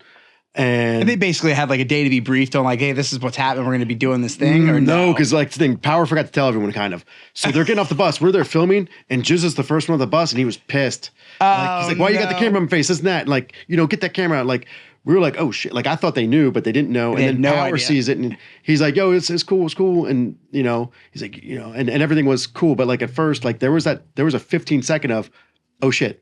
Oh shit! Yeah. The whole thing might just blow the fuck up right now. Yeah, and we tilted the camera down and did all that. If people understood the pressure that you get thrown under whenever you take some chances, and you almost have to, like, you don't get anything, I think, noteworthy out of your life's work of storytelling if you don't take those shots in the dark sometimes and land in those spots where you're like, oh shit! There was 10 seconds where I thought this whole thing wasn't happening after everybody was already out here and we've been filming for and like. And he's one of the founding members. I'm not going to piss him off. Yeah, like, I look up to him. I love his music. Please don't. And so I was like, oh, and we were all good. And please don't hate me, Wu-Tang. And I'm talking to him, and I don't know how much they knew that this was the first. And I got to give RZA a lot of credit, because he is the backbone of Wu-Tang. And throughout the event, he's talking about what a historic night it is, and this and that. And piping up, I'm like, just as he says, giving you gold. Soundbite after soundbite. I'm like, nap pop, soundbite. Like, I'm loving life. I'm like, oh my God. And so then after the event, we get some more interviews with, other members of the group and everything. And, I've got gold. I'm like, oh, this is like, all right. So we've got an amazing base to build off of, because I know we're going to do other interviews and all these other things, but I've got this amazing base to build off of. And then after those other interviews, I'm kind of talking to Power. I'm like, what's up next? She's like, well, we're going to go to this recording studio and, Riz is going to lay down some tracks. We're going to write some stuff. I'm like, seriously? He's like, yeah. I was like, it's like now like 11:30 midnight. Right. I'm like, really? This is post show. Yeah, it's post show. I'm like, and we've already done, all these other interviews. I'm like, all right, well, if you're going, again, you care if we tag along? He's like, no. And so I go and talk, and again, my buddies are like, this is all pro bono. Right. And I go to the DP. I don't know, man. If you jump into a project sometimes and things are a little like, you're like, I don't know what the extent of this is going to be, but I know that what we're going to be doing here is like singular. It's going to stand out on its own and stand the test of time. Like, I want to be a part of that. And I don't want to miss something. Yeah. And so I go to the DP. I'm like, hey, they're going to go this. He's like, are you sure this night? He's like, all right. And I was like, I don't think we need to take everyone, but I think it's important to have like you and an audio if we can. Yeah. And he's like, are you sure? He's like, he's like, and he was kind of like wishy-washy. Like, I don't think they're going to do anything. I was like, this is what I'm told. I was like, if they're not happening, we'll call it off. Yeah, we're there. But like, I don't want to miss this and have an opportunity to like, maybe get some more interviews or just see what's happening. Like, again, we're invited. Let's take advantage of it. So so there was 5 of them, right? Yeah. So we let 3 of them go. I keep the DP and the audio and myself, and I got my camera. And that's enough. And yeah, sure enough, we walk in with Power and stuff. I think we even gave him a ride. And, here's Rizza at this, studio that's close to this size. And then it had the glass where like you could do that. But facing this way. Yeah. And Rizza's at the, kind of like the keyboard, like the editing station area, but he's got his little drum beat machine out and he's, doing his thing and making beats. And over in the corner is Raycon, the chef, with like a legal pad writing lyrics.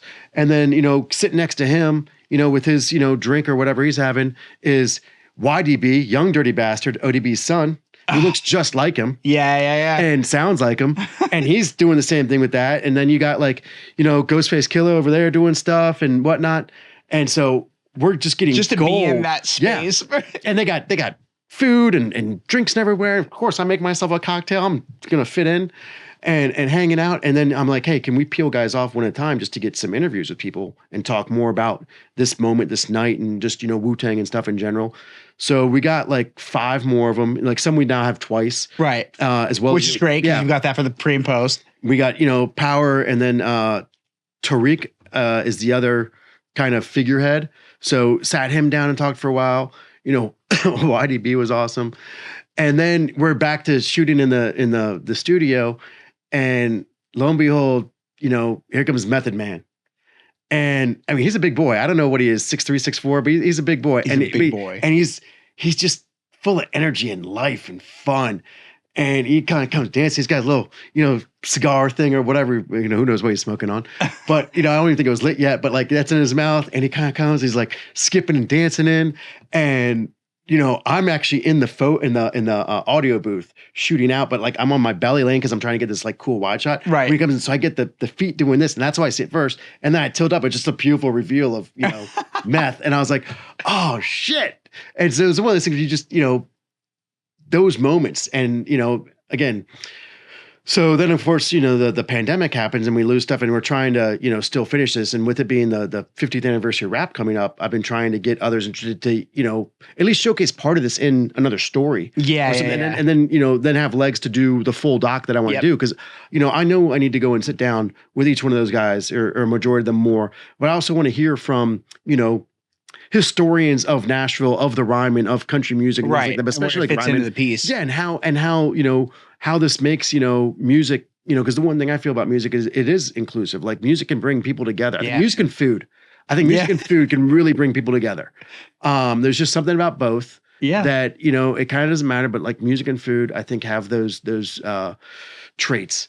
They're visceral sense touchers, right? So like audio is the strongest thing or smell is the strongest thing connected to memory. And when you're eating, it's like smell and taste are getting cornered right out of the gate, right? And then with audio, it's like, when you're put into a place by a song, it's like, it's almost always intentional.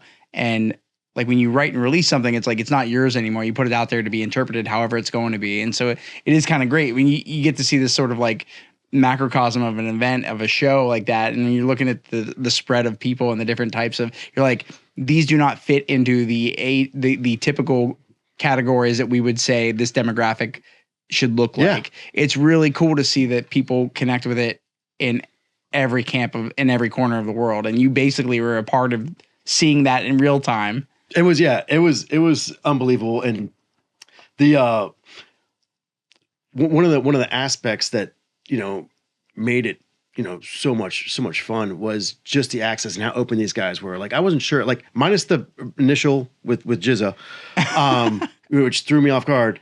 Everybody else pretty welcome. Yeah, everything from that, and even he was great after that. But like, RZA, is I mean, look, the guy has directed movies. Yeah, he's starred in movies. Did he do Ghost Dog? Or did he just score the Ghost Dog? He may have scored it. Like so he directed Iron Fist. Yeah. And starred in that. And then like I was just watching like it was on like TBS as I was flipping through, but he was like the hard master for G.I. Joe, where you see him with like a beard and like, kind of training Snake Eyes and Storm Shadow. In the movies? Yeah, in the movies. So he was one of those. And he's had some of those roles because like, they love that culture. They love the Wu-Tang. That's what they grew up on as kids. Yeah, exactly. Watching all those old Kung Fu and everything. But like he knows how to turn it on. So like when the camera's on him, when we're talking to him, it just comes on, and the answers and everything he gives are great. And then even when he's talking with the guys and we're capturing some of these nap moments, it's just gold. But being able to be a part of that both in the shadows as well as in the forefront, was so cool because again, this is stuff I grew up on. Yeah, and so I'm pretty much passionate about everything I do. I don't ever mail anything in. But, when it's something that you're really into and that there's certain things that are going to tick a little higher on the box of how excited you're going to be to work on the project. If it's a story that you find or that you're into, now it breathes within you. Yeah. Well, you're going to tell a slightly different story that way too, because you're going to be connected to it in a much more visceral way. Like, it's not like you don't, like you said, you're never phoning it in, but there's something to be said for like when you're particularly passionate about a particular like subject or a specific documentary that you get to do, you're going to see different little nuanced glimmers of gold out of that you don't get in everything because you can't get it in everything. Because at ESPN, like 90% of the stories I told, probably give or take 80-90%, were ones I found. And like you'd pitch them and then your bosses would either greenlight or say, or they'd say, hey, we need more. Like get us more and then we'll decide. And then it's greenlight or no, go back to the drawing board. And then there's that, 10 to 20% where they're like, okay, we've got this story. Who's the right producer for it? Or we don't have someone assigned to it. All right, we think Loftus would be good at that. I feel like I get those too. I'm glad to see that that's not just me. It's good that that's, and some to see the long-term ramifications of how that pans out is good. Because like you've got some really killer stories under your belt, man. Yeah. And it didn't happen by accident. It happened because you were clearly the capable choice to go to. And like, so again, mom's responsible for finding Wu-Tang, happy Mother's Day, mom, all this good stuff. And I love that. And, I hope like another reason I want to make this come to fruition is, to be able to give like a thank you to my mom on like the end credits. Yeah, that's rad. I wouldn't have known about this without her. But it's also weird how you find certain stories. So I was in Charleston, South Carolina for a bachelor party for a buddy of mine from UT.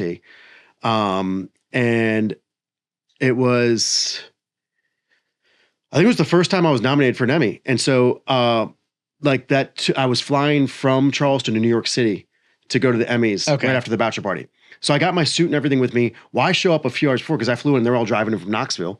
So we're at this like killer Airbnb, in downtown Charleston, and across the street is like this like men's boutique, like Southern men's boutique. Yeah. And I was like, I'm a go Southern boy. But like, I was like, I see this like beige seersucker suit in the window. I was like, I'm gonna treat myself. Yeah. It's like, what was that show? Parks and Rec. Yeah. Treat yourself. Yeah. I was like, I'm gonna treat myself. And this was before Parks and Rec, but I was like, I'm gonna go treat myself. So I walk in there. Yeah, treat yourself is more of like a state of mind. Yeah. Oh, I was in full on state of mind for that. Plus, I'm also alone. Like it's either I either go spend $300 or more on a custom suit, or I'm drinking by myself, probably spend the same amount of money. Right. So with no suit to show. Exactly. No seersucker suit to show. That'll go away. I can have this forever. So I go into this men's boutique and I'm, walking around and there's this other couple in there, guy's probably in his, mid 60s. And he's got like every person in there helping him. I'm like, well, he's somebody, right? And I'm in, the draw of the room is on him over there. Yeah. And, he and his wife, and they're picking out all these things and I can just see like just racks and racks of stuff. And I'm wearing, and like, again, you never know when the story's going to come up. I'm wearing like cutoff khaki shorts and an Elvis t-shirt from a performance he was supposed to play in Hartford, but he died like right before it. So it's like the bill. It's like, the bill of the it's shirt. That's awesome. Of that, and but he never performed it. So I'm kind of walking through looking at stuff. No one's paying attention to me. Like usually they just be like, "Sir, you're in the right place," but like not even none of that. This guy's so important. He just turns around and sees me. He's like, "You an Elvis fan?" I said, "Yes, I am." He said, "You ever see him live?" I said, "No, sir. He died about 3 months before I was born, or so." And he's like, "Oh, okay." He's like, "Where are you from?" I said, I grew up in Maryland. Dad's like, "But went to school in Tennessee." He's like, "Oh, he's from Memphis." He's like, we ends up talking. He's like, "What do you do?" I said, I work for ESPN. I work with a show called E60. It's a news magazine show. So we produce all these news magazine features that are sports related and this that. He goes, "Oh, that's cool." He's like, "Do you know what Penny Hardaway's up to?" I said, "No, what's Penny Hardaway up to?" He's like, "He's coaching junior high basketball." Really? Why is Penny Hardaway? Because as far as I heard, he hadn't wasted his money. Like there's those athletes that blow their hundreds of millions. Right. But I hadn't heard anything about Penny doing that. So I was like, why is he coaching? And why do you know this? And so it turns out this guy is like, remember like the sausage king of Chicago? This guy's like the sausage and meat processing king of like Memphis and West, like that whole area. Yeah, so, no wonder he's the who's who getting attention in this suit spot. And so Penny's one of his like influencers kind of thing. Like, he's part of his, group for whatever. And he's telling me that apparently Penny's good buddy, who was the head coach of the junior high team, was dealing with cancer. And Penny came in to take over the team while his buddy's recovery. Okay. I was like, "Oh, that's really cool." I was like, "Holy shit." So I was like, "Can I get your card, your name, your number, immediately. social security number, all this stuff?" So we exchanged all this information. I was like, "We're going to be in touch, in a couple of days. I've got this going in the next few days. Then I'm going to be in New York." So have an awesome time at the bachelor party. Get an awesome custom made, suit out of the ordeal. Base seersucker suit. Meet some very cool people from Memphis that I still stay in touch with, and find a potential story. But it still has to be approved. So I get up to New York, and we have all of us from E60 and some other ESPN people are having pre-cocktails before the Emmys. Yeah. And I go up to, I don't know if it was Andy or Robert, but I was like, I got my next story, and I just lay out like the groundwork, and then he's like, "All right, make a call on that thing first thing tomorrow afternoon or the next day when you're feeling better." Yeah. So realistically tomorrow. So sure enough, that was all they had to hear. Make the call, get contact for like Penny's people and everything. And a week or two later, I'm on the ground in Memphis and I'm filming them, and then they end up winning the state championship and stuff. Oh, and hell yeah! So the story goes on. Oh, the story goes. We ended up doing like multiple parts on it because then you've already started. You've already started riding the wave with it. So they win the state championship that year, and Coach Dez comes back, the coach who was diagnosed with colon cancer, and he comes back and is helping, but like still going through chemo and all these things, doesn't have the strength, can't fully coach, but he's there. So in fact, while we're doing, I go with him when he just to go get chemo treatment. It's just me filming because I want to have a whole crew in there. Right. And, shoot some of that, ask him questions. Then he it starts going in the system. He kind of pulls us down, pulls the blankets up and goes to sleep, and I leave. Next day we're doing the interview, and Lisa Salters is conducting the interview. Again, another one of these moments where it just stands out. And while we're filming, Coach Dez is like, "Can we stop down?" And he's like, yeah. So he pulls his microphone, gets up, walks away, comes back like 5 minutes later, kind of like wiping his mouth, puts his mic back on. We're like, "Can you clap in front, to sync everything?" So we do that. And Lisa goes, "Are you okay?" He goes, "Yeah." He goes, "Did you just get sick?" He goes, "Yeah." He goes, "Why do you do this? It takes so much out of you." He goes, "But it puts so much into me." Oh. I mean, you can't write that shit. You can't write it. And if you do, it's never going to be delivered. The guy just got done being sick from chemo. Puking his brains out, whatever he's doing, and he comes back and always thinking about still these kids. Yeah. And how they help him, and what he can also do for them. It's like those moments are what make this job special. Yeah, I think that what's funny about this as as a growing career, and this in the realm that where digital media has been a lot more, the barrier for entry has been lowered, so it's a lot easier for people to get into documentary filmmaking at almost any level, whether it's you're digging real pro at your aspirations for it, or if you're just kind of hobbying through it.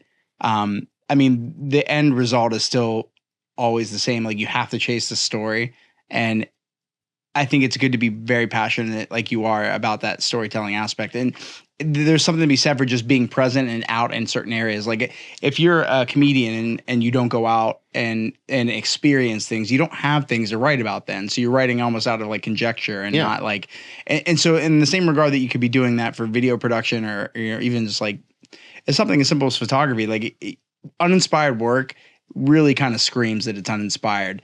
And so I think the thing that is like that key to immortality in that world of staying like vibrant and active and doing it is to continue to chase and to continue to allow yourself to be curious and passionate about things that are otherwise maybe not things that you're very knowledgeable in. And it seems like every step of the way that you've had to stumble into something that maybe you weren't as acclimated to the world of, you're willing to kind of like take that leap. And that leap of faith is like the one you have to keep making repeatedly. People think it's a one-time thing and then you're done. It's like, no, it's like leaving ESPN was the hardest decision I made. But you only get moments to make these decisions to do that. And going to a startup and leaving ESPN was one of the hardest decisions I made, because here I am at ESPN and I'm doing well. Like I was never worried. Like we had our first layoffs when I was there. I wasn't worried I was going to get laid off. Like I was good at my job. Again, was I the best producer? No. Was I the worst? No. But like I had, where you are. In the I had some intangibles and things that, I wasn't worried about, going away. And when Robert came to me with this opportunity to go to the startup and everything, I mean, the number of people I talked to and the, lists of pros and cons and all these things. And literally even when I was writing like my resignation letter, I had like a pit in my stomach. Like, I can't believe I'm doing this. And because, I mean, it's ESPN and like we have. Yeah. That household name that everyone knows unanimously if you bring it up. I never, had to worry too much about budgets. Right. Like, yes, there are budgets there, but like, going into stories, we never really got like okay, you've got X to spend. It was like, use good judgment. If you don't use good judgment, then we're going to start really reeling you in. Yeah, because they're not looking at it from a return on investment perspective. They're looking at it like, this is you have to invest to be able to get this in the first place. But some people would just blow money to blow money. Like, oh, I need 5 cameras or I need this, that. And you're like, that's whoa. True. And now you're getting like, a 10-minute story that costs $200,000. And you're like, whoa. Right. I never did that kind of stuff. And if I did think I needed that, I was going and talking to someone else saying, hey, here's what I'd like to do for this. Can we add, is this okay? Yeah. Before I start spending your money. Throwing cash around. So leaving there, that, it was tough. And, talking to my brother, talking to friends, talking to other people about, pros and cons. And, it's one of those things, I'd be lying if I didn't say I had, what ifs. If I never left and all these things. There have to be by course of you making a choice. There's always going to be the other option could have happened. But there's so many other people stories I would never have told, people I wouldn't have met, colleagues, friendships, all these other things that wouldn't have happened if I stayed in Connecticut. So, it was great. But it's funny, you talk about, being in places that are unfamiliar. So to get back to where we were probably 30 minutes ago, Deion Sanders. Yeah. Okay. An hour. So I'm here at Penn State, and we're not doing stories anymore. We're not storytelling. The show's gone. Yeah. It's all this digital stuff. It's these small things, but like, it was like, I think I told 3 or 4 stories in the last 6 months I was there. And one was actually one I'm really proud of. And now Justin was a big part, and so was Matt. Both shot and edited on it. Justin did all the edits, actually, I believe. But both were shooters on this one. And it was Micah Parsons leaving, being drafted and all that. Like, I ended up getting an interview with him before the draft and after the draft, and we had all this stuff with him at the draft that Justin shot. Pictures of like his son with Coach Franklin, his sons with them, and Franklin's there. Like Justin was on the plane with Coach Franklin and Coach Pry going to the draft, so I gave them questions to ask them on the way. So we got all these great, like, if you watch that piece, it's really cool because we've got all these different sound bites from people in different environments. Like, they are on the plane. Instead of showing the environment that they're traveling through, you're basically being like, that's kind of a given. You're there with them. Like you're seeing like, and then we have them at the draft, and Justin, did a great job of kind of, he shouldn't have been backstage, and he got backstage. Oh. He was with Micah and his family and Coach Franklin, all these people. He didn't have the right pass to be back there. Of course, yeah. He just kind of, he and we talked about how to do that a little bit. And, some of it was us talking, but also him using his own, ingenuity and making his way back there and capturing these moments that we had. It's guerrilla documentary filmmaking, bro. And it ended up being a great, like, 6-minute piece. But I think it's like the last story that we told. And again, it was one of maybe like 4 or 5, during the last 6 months I was there. And I was just not happy professionally, personally, Right. and all these things. And needed to change. I need to get back what I do. And my buddy at Barstool reached out and said, hey, we're doing, another season of Coach Prime at Jackson State, where he's the head coach.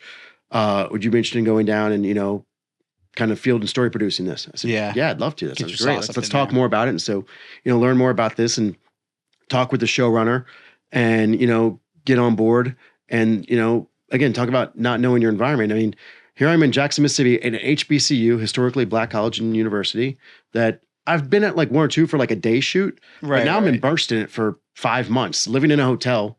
Thank God it was a hotel with like a kitchen suite. Yeah. So I had like a refrigerator and you lived there for all intents and purposes. I did. Yeah. But I was able to have, food. Like I wasn't just eating out every night and getting fatter and fatter. Right. I was able to, make my food because I love cooking. It's a way to relax. But I had there was no oven, but it was like 2-burner stove, pretty full size refrigerator, almost full size, but I was never, worried about space in it. And, didn't trust any of their cutlery and all those other things. So I remember going to like Walmart and buying like my own knives and forks and shit. Cause I was like, who used this shit before me? Right. Like, there's always that slightly neurotic, like, I don't know about. And I'm not like a germaphobe or anything, but I'm just like, I'm not using any of this shit in here. Right. So I put like all of their crap like in a bottom drawer or something or under the sink and, used all my own stuff. But, being a part of that and, being around someone is polarizing as Coach Deion Sanders, Coach Prime is, and, seeing these young men and what they were building there, trying to make and take HBCUs to where most Division I teams are. Right. Because they don't have the same funding. Like, I mean, no joke, the gym or the weight room that they worked out in, my high school weight room is nicer than theirs. Yeah, and most people. And I'm talking about when I was in high school. Not even now. Like my high school weight room is even nicer now. Yeah, but like, yeah. But when I was in high school, it was nicer than what they have now. And so like, Deion did a lot. Coach Prime did a lot for that university, for HBCUs in general, and seeing those and being a part of that process and telling those stories. And it was a great program and series to be a part of. And looking to maybe do more with them in the future. Now he's at Colorado and stuff. But it was one of those things where, all right, again, pros and cons. And Penn State, when I let them know that I'm thinking about leaving, so I go to Jim and I say, hey, and he's like, he kind of knew. He was like, shit. He's like, what? And let him know about this opportunity. He's all right. So like pretty much told him what was going on. And then right from there, he walks me over to HR. Yeah, the old fucking classic HR conversation you want to have. And so they want to know what they can do to retain me. Yeah, of course. And I'd already thought this was going to happen. So I had, pros and cons, and I had all right, if you guys want to retain me, here's what's going to take. Here's the number. Because I'm not happy. Right. So there's going to be a number and some you other things. Keep Daddy happy. Yeah. Like there's a number, there's a title, and there's also like more, we need a bigger team. Yeah. You're not bringing in other people. So, they took that into, consideration. Got back to me a couple days later and said, listen, this is what we can offer. We can't get to your number. I didn't think they would. I said, listen, first of all, I'm impressed that you tried this. Right. First of all, I'm already astonished to see that this is the number you did get to. They're talking with the associate AD and a bunch of other people. I don't know if it's a shame, man, because it's really what it comes down to. If they had seen something like that and been like, what, we've got this gift on our lap and we need to capitalize. But they weren't utilized in the right way to begin with. Because they were doing all these other small things, and part of it's probably because the show went away. But there's other ways to still tell stories, through a digital aspect, and they just, weren't doing that. And again, I wasn't happy professionally, and I need to keep growing. You got to keep growing, and you got to be happy too. And so this opportunity came, and I was like, all right, let's go do long form 5-6 part series, and boots on the ground in Jackson, Mississippi for from mid-August to I don't know, December 20th. And, I was immersed with that team the entire time and, made, told some great stories and made some great friendships with, other coaches, staff members and people along the way that I still stay in touch with. It was a great project to be a part of. And like I said, hopefully, maybe do some more with them at Colorado. Well, I think it's awesome that you've been willing to diversify yourself so much. I think that's the true mark of the creative, is that you do get to have these really great moments, but they almost always come at this idea of great sacrifice. And it's that big leap, man. If you can take that leap, if you have to be able to develop the confidence in yourself to say, like, yeah, this leap is going to be scary, but if you can pad yourself in the right ways, either financially or emotionally or socially, however you need to individually to make that leap and take that jump, you can do some fucking damage for your real and just for your own personal development as a human being. Like the things that you've gotten to do, like that, specifically the one in Haiti, like that's a life-changing experience that you don't sign up for knowing it's going to be a life-changing experience. So it's like it just being open and receptive to it, you kind of create this opportunity for you to be the vessel for these amazing things to kind of come through, and you get to function as the conduit for making them be seen and able to be heard and understand by the masses. It's really, really inspiring. And you were definitely one of the most inspiring people that I loved working with at Penn State, because you were not cut from the same cloth in the certainly.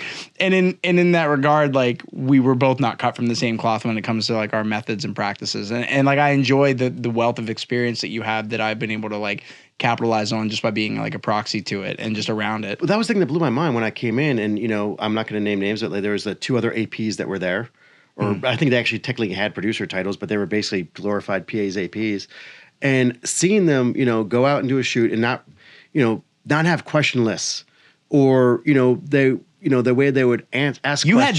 You had sticky notes. Your entire fucking cubicle was just fucking smattered with different notes and ideas and things you had going on. Story ideas, everything left and right. But also, before going into an interview, I'm writing down questions, rewrite them, this and that, and like, putting them in order.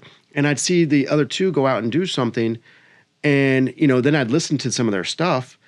And the way they ask questions, or if someone gives them they're just reading off a thing. Yeah. I'm like, that's not how you interview someone. Yeah. Like, just read off a pad. Like, it needs to be a conversation like this. Like, you ask a question, and then, based off that question, you ask a follow-up. Or when you do it, you use part of maybe that answer to go in the next one. And you try to make it a conversation. One of the things I always do when I sit down with someone, prior to doing the interview with them, as like, we're kind of tweaking lights and cameras. Yeah. That's your time to kind of make things I talk to them about anything other than what we're going to talk about. Right. Like, if we're in your home, like, so this happened multiple times. Like, get you comfortable first. I'll see like a picture or a trophy or something else, and I talk to them about that moment. I'm like, hey, tell me about, like, this is really cool. Like, what's that? And so I get them just getting comfortable talking. You're building the rhythm of them already doing this thing that they're going to be doing in 5 minutes. I don't want to talk about what we're about to talk about. I don't want to talk about anything else. Like, I'll be like, oh, tell me about that book with the wolf. They can't kill us until they kill us. And so, like, all right, cool. I learn about that, and we find out something else that they're passionate. Oh, who did that artwork on your refrigerator? Oh, that's my niece. Blah, blah. And so get these things going. And now when we sit down, you and I kind of have a rapport. You're primed. Yeah. But I'd see them go out, and it would just be like reading off a list, and then I see them come back, and they hand you or Justin or Matt or whoever a tape, and they're like, I need 90 seconds or 2 minutes on this, like, and there's no direction, like at least, hey, this is what I'm going for, the theme, I want the story. No script. Like, I was blown away because I've never given anyone anything and been like, here's no script. That was my problem with like the work required. It was like when I was given the position to do AP work. They're asking you to be a producer. Exactly, and not for producer pay by a long shot. No. Like, you've got to go through everything and then make it happen. It was, it blew my mind, that was, kind of it. And trying to change that mentality was one of the things I was working towards. And that was the thing, like whether it's you, Matt, Justin, Blake, others, I remember like wait, what's this? Like, they were shocked when they got a script and had like time code and sound. Yeah, and you start noticing like, oh shit, I'm getting all my edits done way faster because I've got clear direction with this. And man, that's the first thing I noticed I capitalized on with you. I was like, he can sit down and tell me exactly what he wants, and now there's no guesswork on my end. Yeah. And if anything, I would be like, oh, it sucks, because I kind of had like a different idea there, but like it was not something I'm married to. So I'm like, he's got an idea. He's got people he's got to answer to, the same fucking people I got to answer to, just one step below. So I'm like, okay, let's do this thing. Freedom. Like, you're going to hear something, and if it doesn't, like, it might look good to me on paper because I might be sitting out for transcripts and I'm reading through and going through it. But if I sound like shit on video, they deliver it, whatever, and like you'll be like, ooh, but I found something similar, or I found this, or okay, great. Like, I want to give you guys editorial freedom. Yeah, and when you do that, you give us the opportunity to sing as editors. Yeah, because it's an art form for you guys. It's one of those things. But it's funny talking about the one aspect, being able to go out and do these things, and the places I've been fortunate to go and live. There's, like everything else, there's a flip side. So one of the flip sides of this, and I don't know if you have experienced this at all, but especially for me, because I have moved around a good bit, is both personal relationships and like friendships and things like that do get affected by it. Because you're going, and so like proximity, you're not near the people that you've developed these relationships with. Whether it's, someone you're dating or whatever else, these things, kind of come into play, and it like, can have effects on all those things as well. Or you don't get to see your parents as much as you want because you're constantly on the road. You're living in a hotel in Jackson, Mississippi for 5 months. Yeah. I mean, I slept in van floors for, I can't even tell you how long, on tours all across the country, just because it was like, that's how you're going to generate money. Because if you're spending it on a bus or a bandwagon or this, that, and everything, you're not going to take anything home. And then it's like, and you're not really ever living the rock star lifestyle when you're out there anyway, because you've got responsibilities. Like you've got, like, for me as a singer, it's like, I've got to sing. So like, I can't be out getting shit faced, like screaming. Yeah. Like I used to walk around Warped Tour with the sign on, like, can't talk, like, don't talk to me. Like, I'm on vocal rest, like that kind of a thing, because I'm like, I just don't want to, the fucking vice I have is I will talk to anyone about anything. That's how we ended up here. Yeah. But like, I can't. If only you were better at it. Right. I know. But I just feel like it's just so interesting that people are leery of taking these chances on themselves more often than anything. I feel like a lot of people that would break into the creative world in a really creative and interesting and brilliant way don't do it because of the uncertainty of it. But for me, I think that there's always been a benefit to living your life for at least some period of time in a place where you're not at your most comfortable. Mm-hmm. You're not like, that's where you change and adapt and grow. When you're being pushed and poked and prodded in different ways, you kind of shift your position on things and you evolve a little bit. And then if you don't allow yourself the opportunity to do it, you're not going to as rapidly as you would if you did. Yeah. And if you're not afraid to be uncomfortable, it's a really easy way to grow. It's just not fun. It's and like, okay, you learn. But exactly. But it will be fun on the back end whenever you've got these skills that make you second to none whenever people come to look at your work and revere it for what it is. Yeah. I mean, like I said, the day I produce the perfect piece and I'm done, it's a mic drop and I'm like retiring. Right. Good luck finding that fucking day. Exactly. So I say this all the time to people that like don't want to work with other musicians that they're with if they've been with for years or whatever. They're like, I'm not going to do music anymore. I'm like, oh, you're not going to do music. You're not going to do this thing that I've literally watched you do for 15 years. Like, what are the odds that happens? Like, maybe this is just like a temper tantrum and you need to think about it for a little bit. And 9 times out of 10, you're like, yeah, you're right. Like, if I wasn't doing this, I would just be finding some other avenue to do it. So it's like, I'm never gonna write the fucking. I have a new single that we just finished and I'm getting the mixes for. Okay. And I'm super amped for it. Like I'm like in the brainstorming for the music video phase of things, and with like some preemptive motives, kind of like already motifs that I have in mind that I want to weave into it. But and as happy as I am, I'm never gonna write this song or I'm never gonna edit this video or produce this piece where I'm like, I did it. I won the game of songwriting and music video editing and, producing this piece. Like I did it. That was the benchmark. And now I'm done. I can do whatever the hell I want. It's like, it's ingrained to you. In a couple of years, you'll probably look back at that song and be like, oh, it could have been this. Yeah. And like, I look back, like for instance, that Haiti soccer piece still, is one that will always be very close to me. But I go back and watch it. I'm like, oh my God, like, I could have done that so much better. I look at these things, all these skills that I've acquired since then, I would have done this. I look at the things and I'm like, oh, and that's why constantly growing, constantly learning, and being challenged by friends, looking at other people's work, and not even my colleagues' work, but like part of the reason I love watching shows and other documentaries is to get ideas and get inspired. We're influencing, dude. We're borrowing these pieces of influences from the ether. Like we see shit constantly, and I'm like, oh, I love that.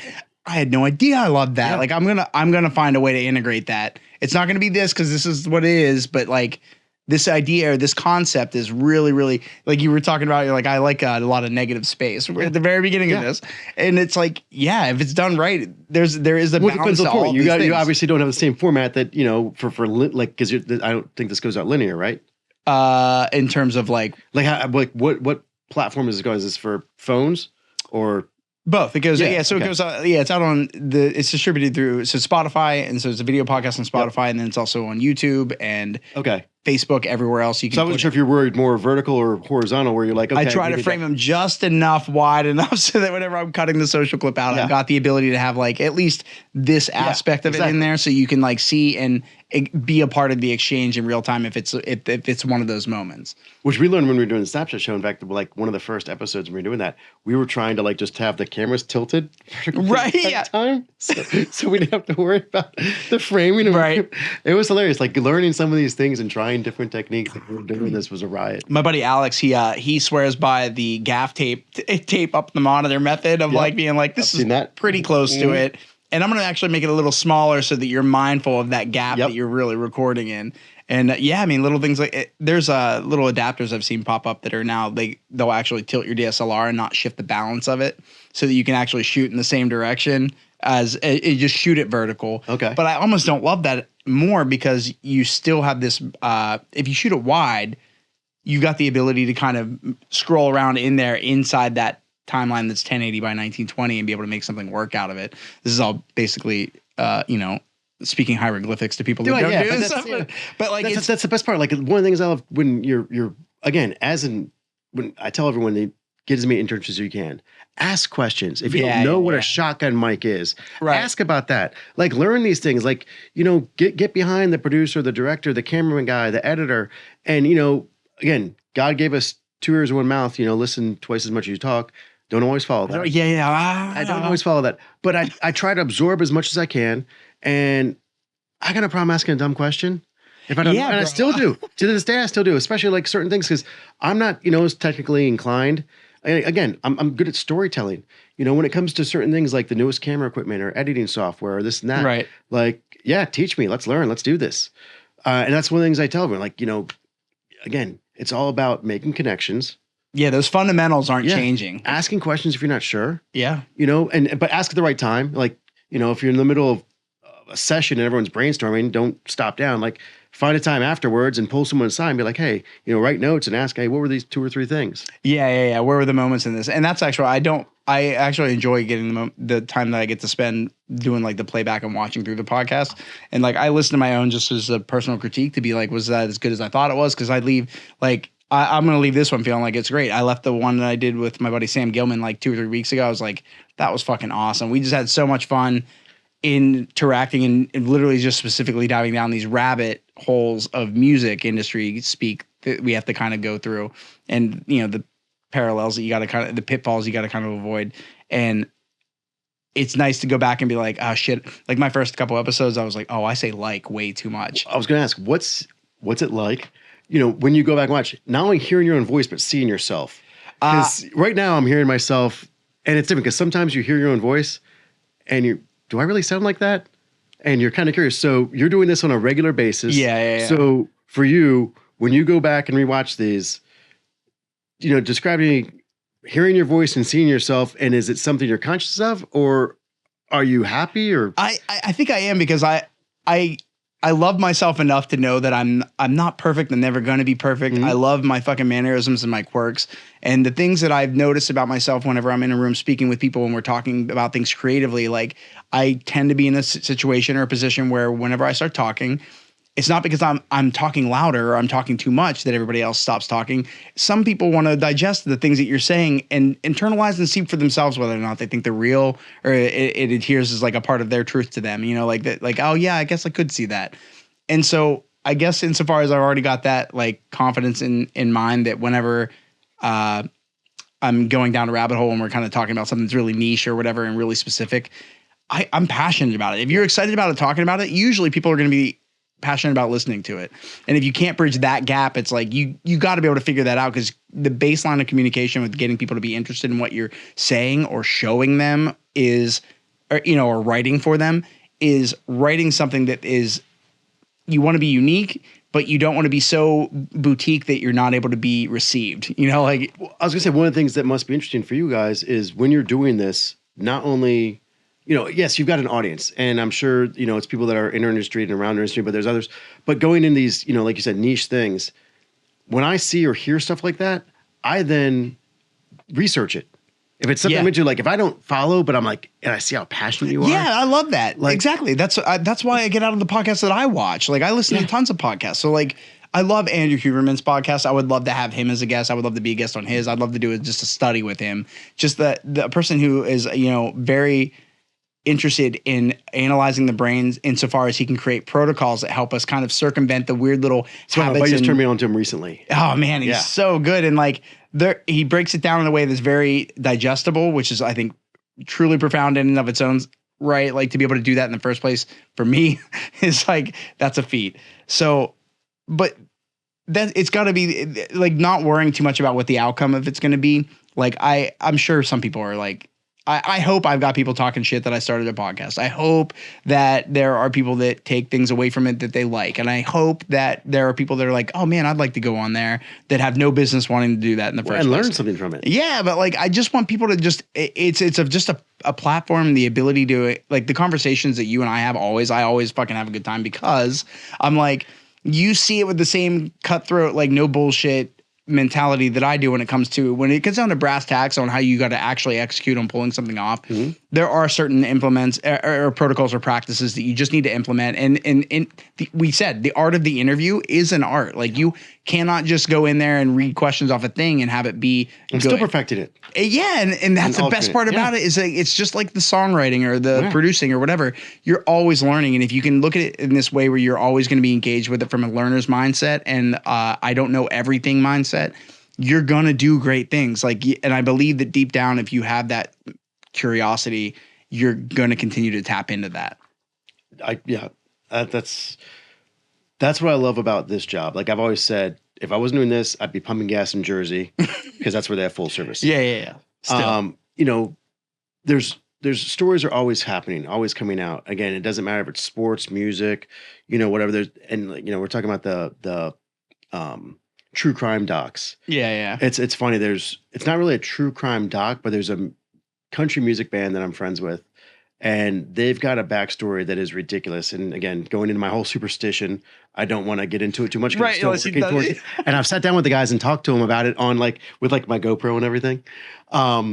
And have, you know, all this information. And I'm, you know, trying to, you know, get them on board with, you know, let's do this. And, you know, why don't we try to put this out with your next album release? Yeah. And have a song on the album about these moments. Oh, man, see, this is where you're going to shine in the next decade because the way that we're digesting music media is beginning to be like we almost need the accompanying documentary and commentary to go along with it. And that's like this added thing that a lot of artists don't want to do. They don't want to pick up the extra skill of like picking up a camera and learning how to film themselves in those situations where they're together and they're writing. But it's going to be fundamentally a part of what everybody has to do moving forward because it's going to be this little dark corner in a room that we can't see that we want to see when we step into it. It's all about taking people behind the curtain. Think about like Wizard of Oz. Like, you know, one of the things that Robert always said and I picked up on was I want to take the viewer someplace they haven't been before. And that's the goal. So every time I go into a story and, you know, whatever it is I'm working on, I want to try to take the viewer someplace they haven't been before. It doesn't matter what it is. And so those are, you know, the moments that I look for and trying to get that out of whoever you're talking to or interviewing or whatever the story is. Like, what are others going to take from this? Where are we going to take them? And like, a lot of it comes down to access. It comes down to also who you're working with, who you know, what your network is. You know, but like, there's plenty of times where I've told stories and they give you, you know, one interview and you don't get any other access. And so therefore you're kind of stuck with what you got. Right. And that's that. But if you can massage it so that in that one interview, you're able to get the real gems out of there because you cut through all of the, and tell me, how did you guys get your band name? Like, there's just so much more to this discourse of like conversation and getting to go behind the curtain and see what's going on than we, I think, really fully understand collectively as a society, which is great because it leaves the power in the hands of these creators that have that mindset and that weird little like, oh, but what if I just kind of asked from this angle? Like, have you thought about this? And in doing that, you sort of massage these new, robust, and like very interesting stories that allow you to take a listener or a viewer somewhere that they've never gotten to go before. And that's one of the things I don't like. I don't watch any reality TV. Yeah, me either. Like, I don't see the point. Like, it's not reality. And it's scripted. But yeah, exactly. if it's not scripted, it's like there's someone there. There's a producer here who's feeding shit. He's literally it's a puppet master. And so like those things, you know, I don't understand. And I like to say like, it's escapism, I think. Yeah. I think it's sure like you could turn your brain off and just be like, oh, I guess these people really said that. I honestly think the only true form of reality television left is sports. Yeah. I mean, whether it's a live event, I mean, yeah, I'm still producing stuff, so I don't want to say what I'm doing is that, but like watching sports is the only thing of reality TV that's left. Or that there is. Yeah. No And one even knows then, it's not scripted. And even then, you can get away with like sort of like shifting the narrative. It'll be like Penn State, super guilty of this. I'm sure other universities are. 70 and sunny. Yeah, 70 and sunny. Like it is not 70 and sunny whenever I watched us lose to Ohio State at home in the snow. Yeah. Like, let me tell that story because the people here don't want the lip service that you're trying to give them of like, oh yeah, like it's all right, we'll get them next time. It's like you're essentially not allowing people to feel their collective community failures and rebound. And the rebound is where things get better usually. Mm-hmm. So I feel like you preempt it by thinking that you have to tell the discourse in this 70 and sunny kind of mentality. Like it's a disservice to the fans, I think, and it's a disservice to the program, which is essentially piggybacking off of this material that they want to have produced for them to help with recruiting. Mm-hmm. It's like, well, then you might want to do the recruits the due diligence of showing them what it's going to look like if they lose and how they're going to be supported by their community all the same. Like there's more in that I'm interested in than we walked off and we'll get them next game and like being told not to do that for like one of the, I forget what year it was. I was so disappointed because I had already had a few edits under my belt and I was getting into a rhythm. I was like, oh, I'm fucking killing it at this. Like I'm actually enjoying it. I'm getting good notes from everybody. And then it gets to the point where they're like, oh, well, we lost that game. So just show all the highlight clips from all the previous games we played up until then. I'm like, so the intro to the show for the game that we lost to Ohio State, we're not going to show that footage for. I kept my original edit for it because I don't remember what they actually went to air with. And the one that I did was better because at the end of it, you saw two players walking off stage and they're bummed, but like there's people reaching their hands down trying to get high fives. And he reaches up and he's like high five and you can tell he's bummed. And then one of his teammates comes up behind him like, yo, like arm around him. I'm like, literally it couldn't have been a more perfect scenario of explaining. Family. Yeah. Like they're going to be here for you. Everybody's going to be here for you. We're going to get through this. It's not the end of the road. One game in the middle of the season. Like, and that's one of the things they always try to show, and it's not, Penn State's not the one who can do this. A lot of people are, here is, us being great. Right. But yeah, you're right. You need to showcase what happens when you're not. And one of the few times we actually got to do that was, I'm sure you remember, going into the Minnesota game in 2019. I think we were both 7-0. Yep. And we lose, at Minnesota, first loss. And Coach Franklin gives a great speech in the locker room. And I had to, kind of, there was some back and forth with me and the higher ups at Lash with the football. The push and pull back about us using some. I was like, this shows emotion. This shows, what this team needs. Like if my kid is going to come play for someone, I want to see what it's like after a loss like that and seeing him, what he did. And like, they finally, agreed and we put that in, but I think it was the first time that they had, a moment like that in the locker room after a loss where you get to see, all the emotion, and Coach Franklin's, genuine, heartfelt, love for these kids, these young men, and what it meant for them. Yeah. And that was one of the ones that sticks out. Well, dude, we got to wrap this bad boy up because we were going at 10 o'clock right now.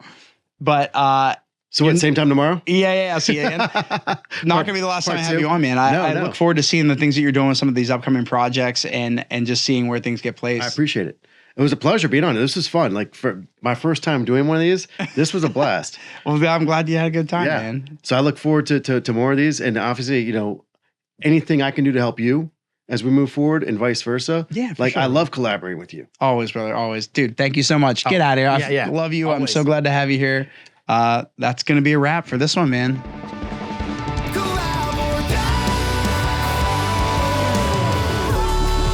We're always collaborating at all times with the universe.